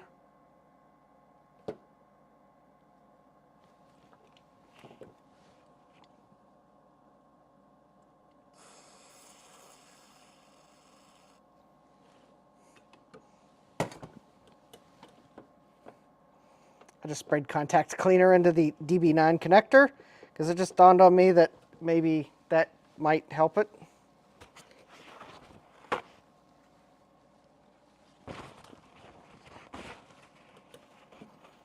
All right. So luckily I have my fine probes. Let me see, put this back into O mode. Hit the relative button to zero it out. Okay.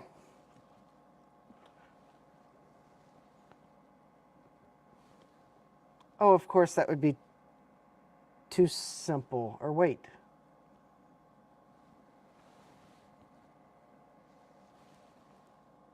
Is that really? 5, 6? Oh, that's cool. I think I found a pinout. I think I found a pinout that is color coded to the wires. Okay.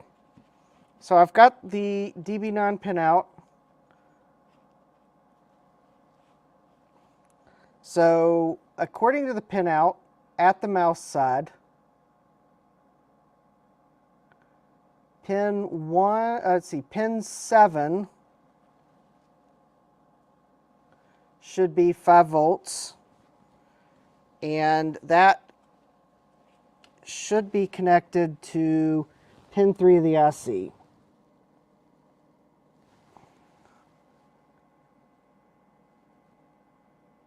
And it does appear to be.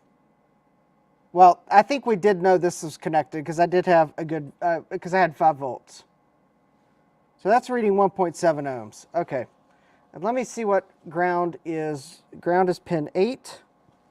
And that was pin, I think, 12 here. I think that's a 14 pin IC. Again, that's 0.8 ohms. It's a little lower resistance. Okay. So at least that kind of gives me an idea of what the resistance the wires that I know worked look like. Okay. So yes, we do know that we have switch. There's actually 2 switch connections. So the left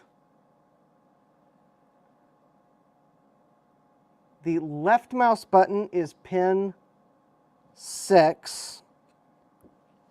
And I believe that is the blue wire, if these wire colors are correct. That's 0.4 ohms. And I'm pretty sure the mouse buttons were working. But we'll just see what their resistance. That's closer to what I was expecting the wires to measure as. But okay. And then the right mouse button is pin 9.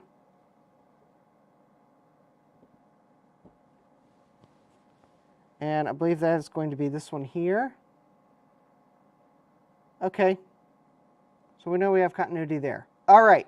Now, okay. Y2.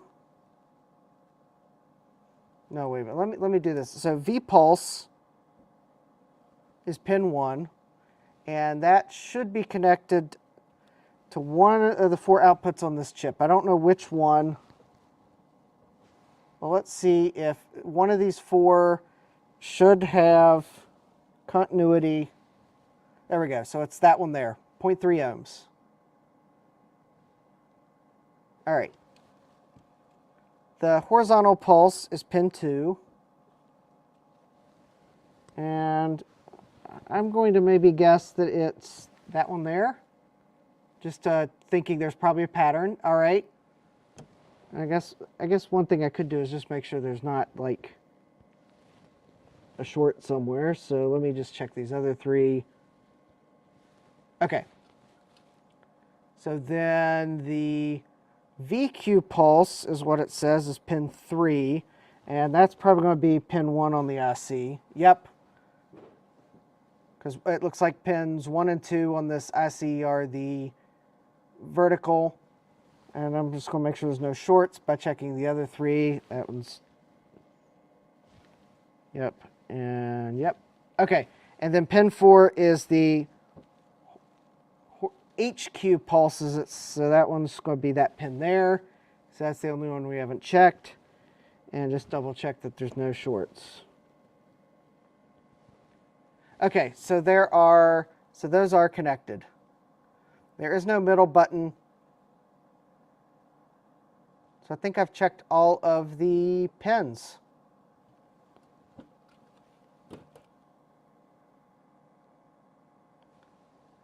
Besides, the middle button would be gray. Is there a gray wire? Actually, there is a gray wire. Let me see if that's connected. So that's going to be pin 5. Oh, actually, I think there is a gray wire, but I don't think it's actually connected because yeah, not connected, but it's marked as a middle button and there's no middle button. Resistance from ground to 5 volts on the IC. Okay.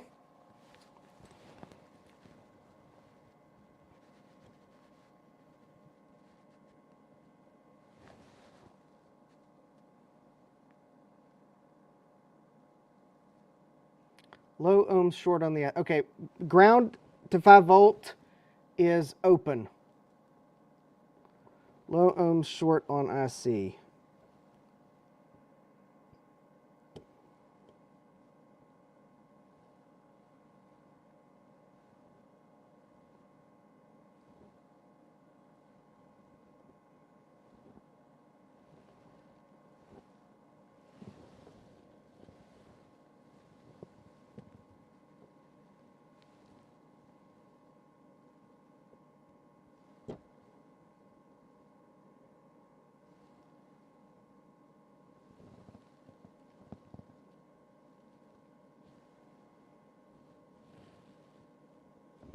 Okay, I don't see anything shorted to 5 volts. So now let me check and see if anything's shorted to ground.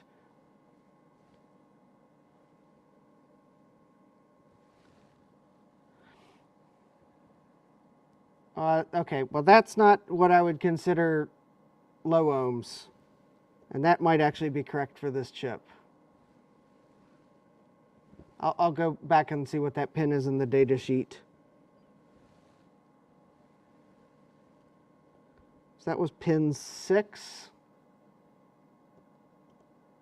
Or pin 7. Okay, pin 7.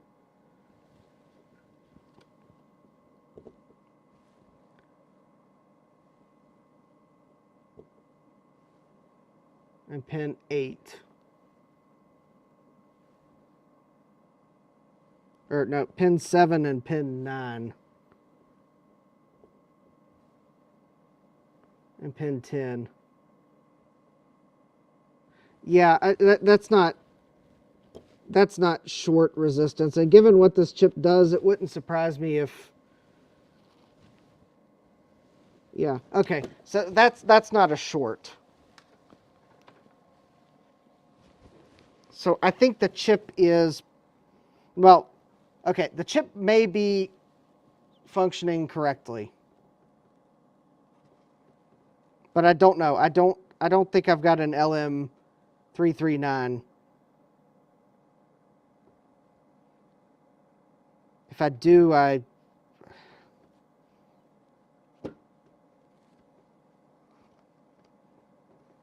don't recognize that I have it. LM339.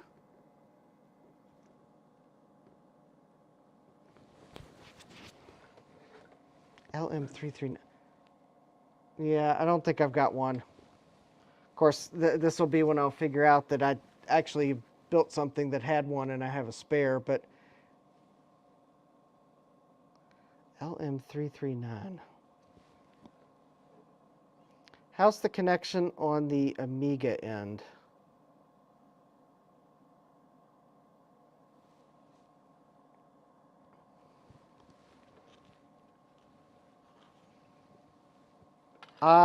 What do you mean?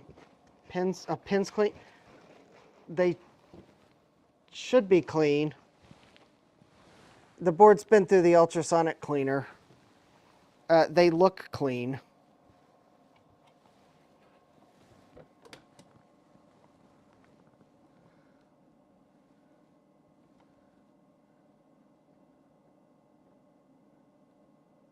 They do look clean. They look clean enough that I'm not going to spray contact cleaner into them, because then the board will look bad again. And yeah, it's been through the ultrasonic cleaner, so I would consider those pins clean, especially since that's the male end of the connector. So I think while the cavitation bubbles would have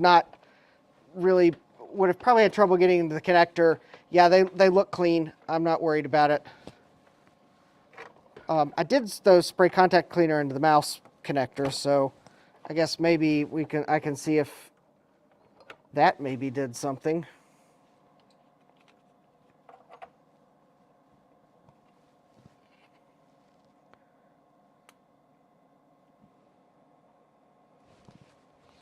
All right, let's see here. Put the Amiga video back in this.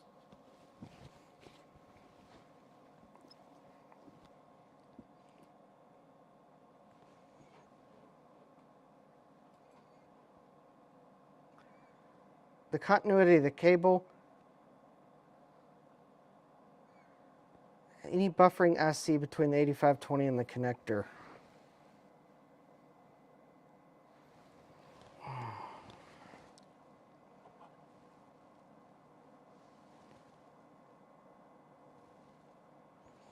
I'll have to actually, VHS, I think I did that because I was checking the continuity between the IC and the DB9 connector. So I do have continuity in the cable.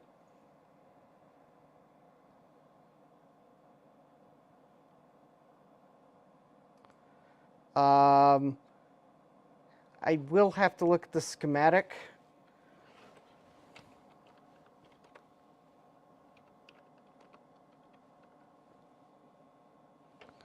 Because I do not know.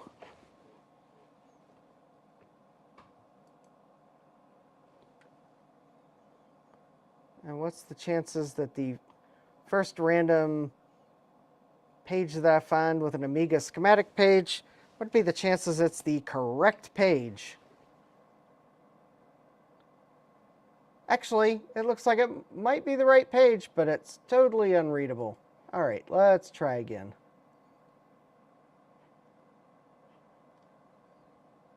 I need to get mini clips for my scope. I still have plenty of tools to get. Well, the problem is, though, I got to get mini clips for the Tektronix probes for my scope, because my scope really hates non-Tektronix probes.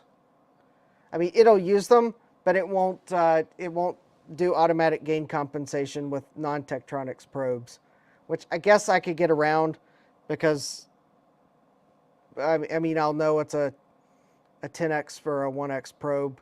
Well,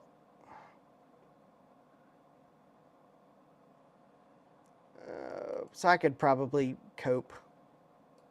All right, let me go to archive.org and see. Ah, that's a much reader. Just the cheap clip on the, I could probably get some of those if I think about it.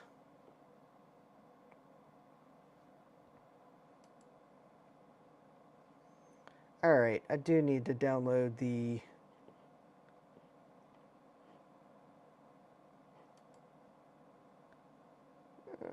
all right. So I've got the schematic up.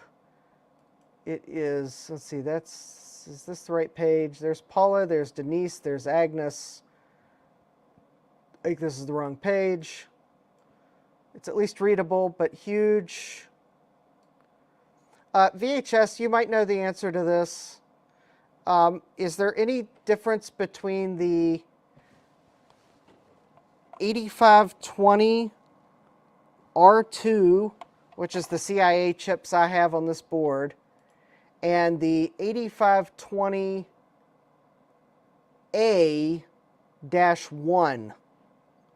CIA chips, which there's a set on eBay? I mean, would those work in my Amiga, even though the part number seems to be wrong? I mean, I don't know that it's the CIA chips, but the seller has one set left, so I'm very tempted to order them even if that's not my problem, just because they have one set left. All right, I'm trying to find the CIA chips on the schematic still. A chips are fast. Okay, that probably means that would work. All right, that's the wrong page on the schematic.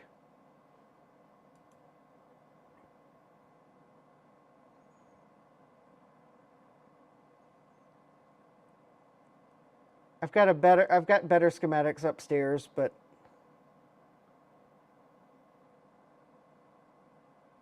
okay, well then I may very well buy them. I take, well, they're $43 for a set, but they're guaranteed to work. And it looks like it's a seller that sells Amiga parts, so it's probably a legit deal. Granted, it probably means they were pulled from, well, hopefully it means they were pulled from an Amiga that was not salvageable. Which I guess it probably means they're from like a battery bomb day 500 or something. Oh, I'm out of water. It's also almost midnight. All right, well, I'll be drawing the stream to a close here shortly. Oh, there we go. I found the 8520s. All right. On the schematic. All right, now to see if I can find the joystick ports on the schematic. All right, so there's the parallel port, disk, serial, disk power, power. Oh. Okay, joystick port's not on that page. I'm pretty sure the CIAs are where the joystick ports are connected to. Let me see here.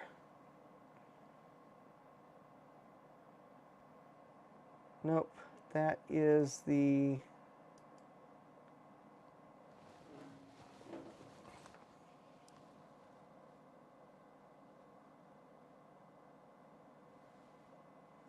Wonder where the mouse gets a clock.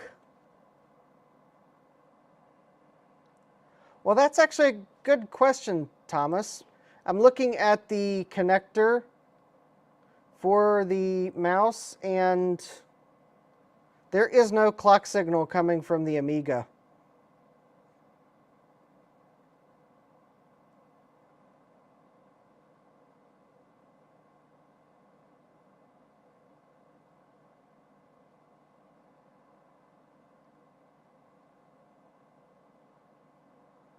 There is no clock.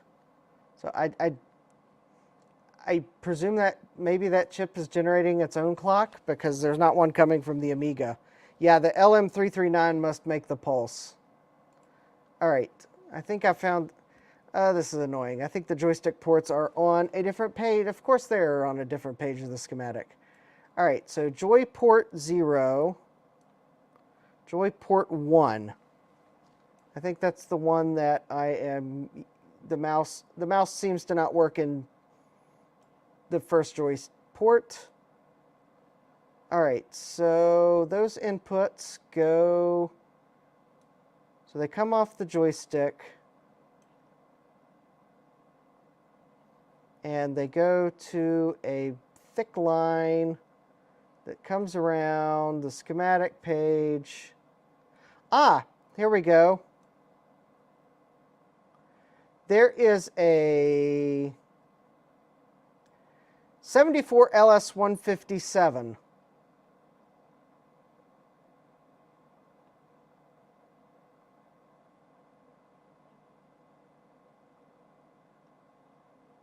Wait a minute.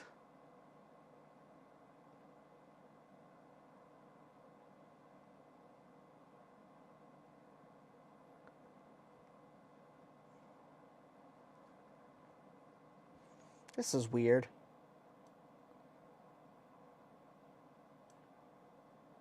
right.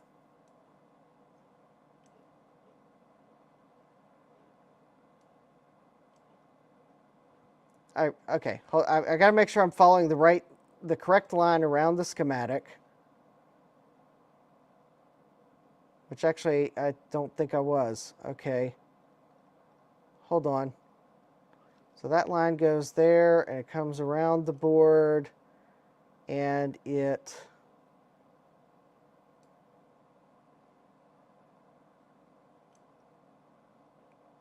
some of the signals go into Paula. Oh, that would be bad. Some of the signals go into Denise. That would be bad. And one of the signals goes into Agnes. That would be bad. I'm not totally convinced I'm following the schematic.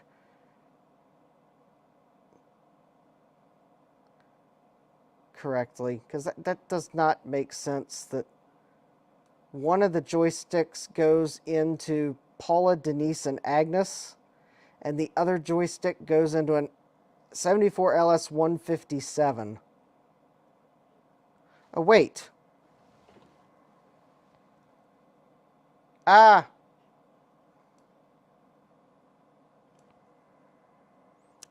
thought something looked wrong. I thought something looked wrong. Okay.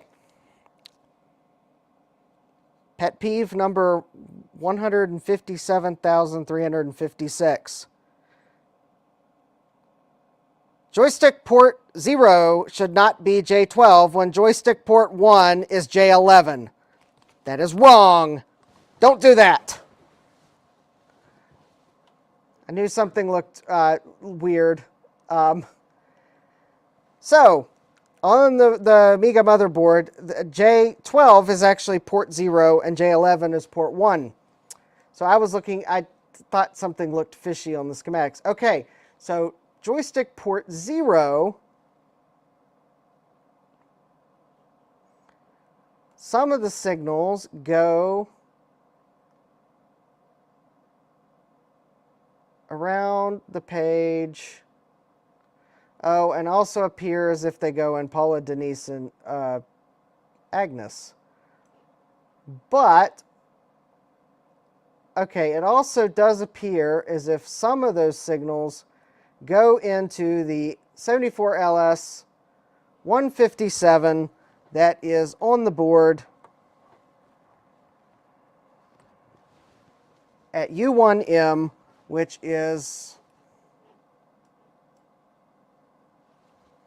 well, I don't think I can move the board far enough. Nope. Nope. I'm going to start knocking things off my bench if I move it any further. Oh, I can zoom out. There we go. So there we go. Some of the signals go there. Yeah, I guess so. Well, considering it's past midnight, yeah, I agree with you. That's confusing. I think I'll need coffee before I go into that any further. Okay. So I think I now know where the signals go. Some of them do go in the 74 LS157. It looks like the left, forward, right, and back. Left, forward, right, and back.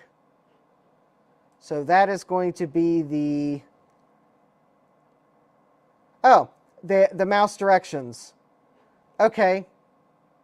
And then the signals that go directly to Paula, Denise, and Agnes, I bet are,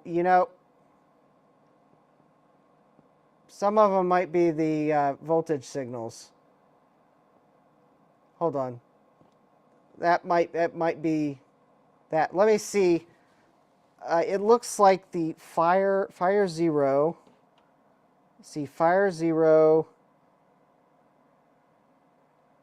The mouse buttons. The mouse buttons look like they go to Agnes.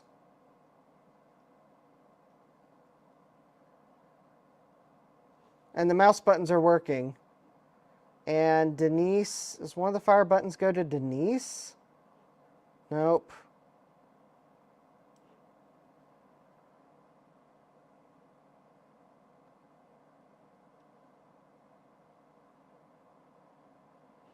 Okay, that is weird.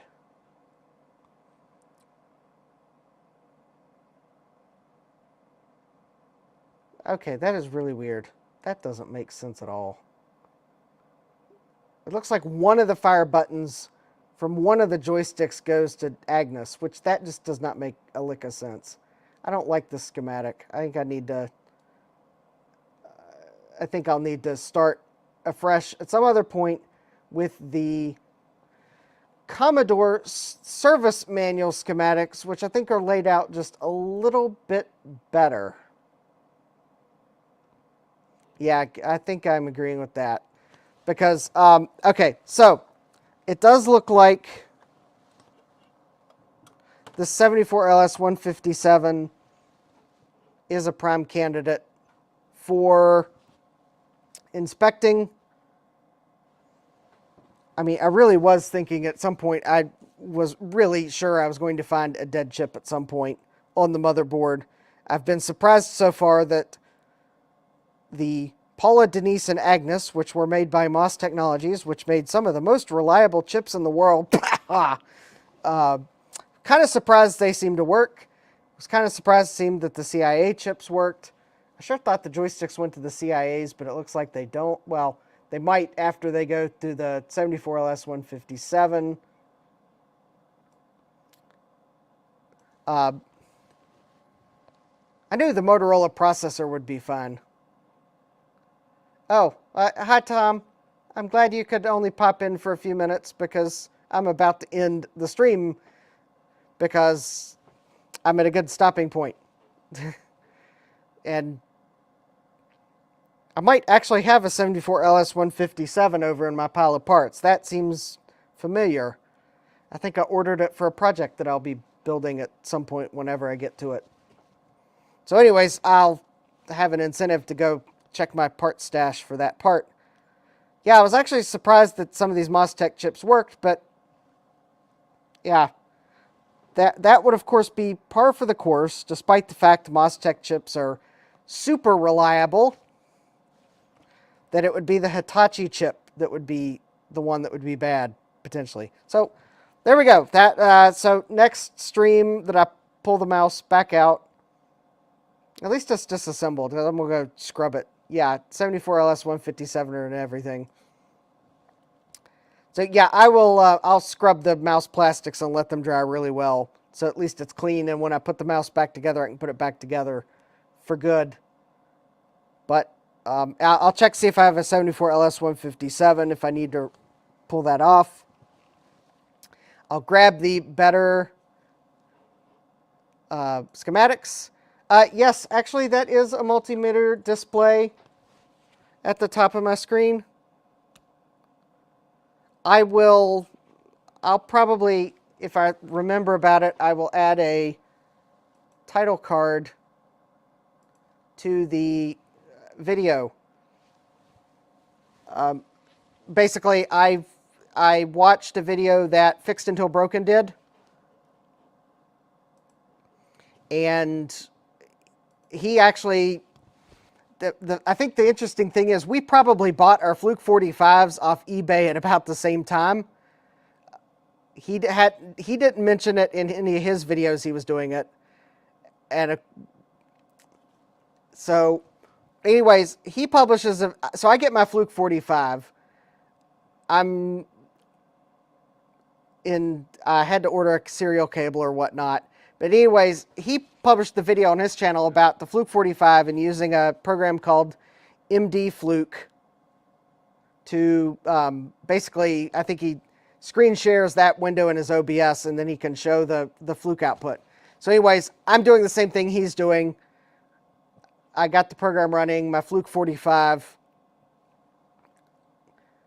Now this program, it's just reading what the multimeter is outputting. So basically I got the multimeter in printout mode, and it reads the printout and shows it on the screen as if it looks like a multimeter screen. Yeah, it's pretty cool. If I remember, I'll add a title card to wherever YouTube decides to put the title cards whenever you're watching this.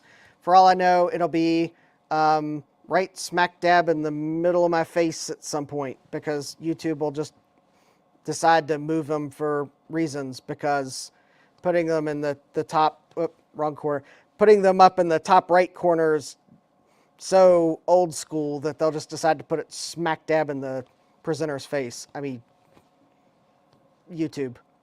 But anyway, yeah, so I could do that. And yes, I also do have the ability to do, now it's my multimeter, or my oscilloscope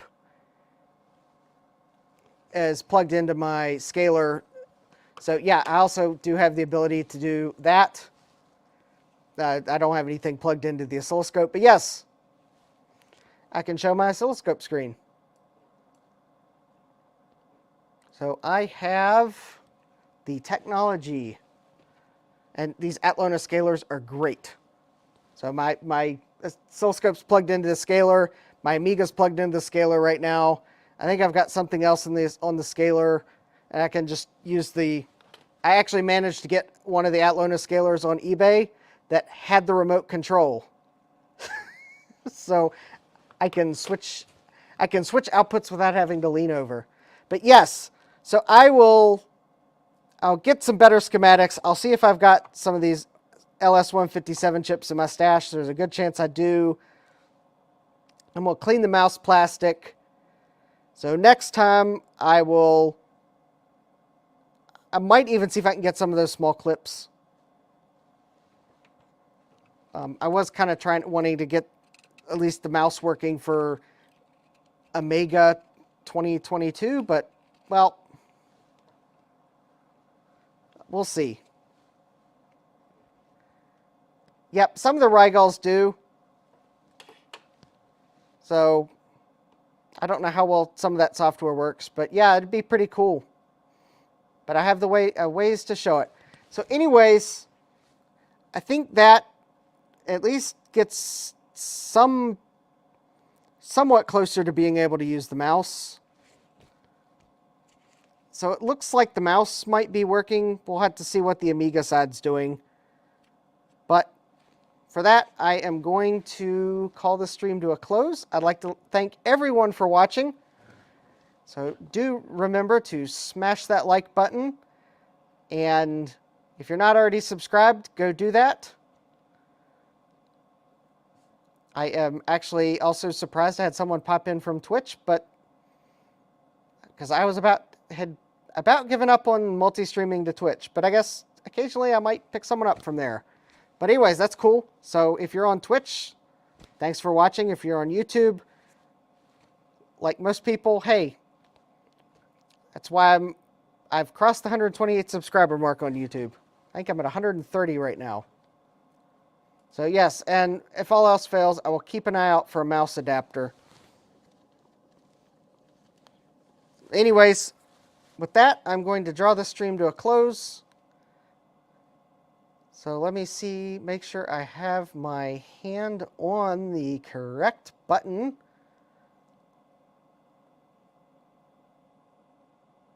I may have forgotten to upload the corrected video, so oops.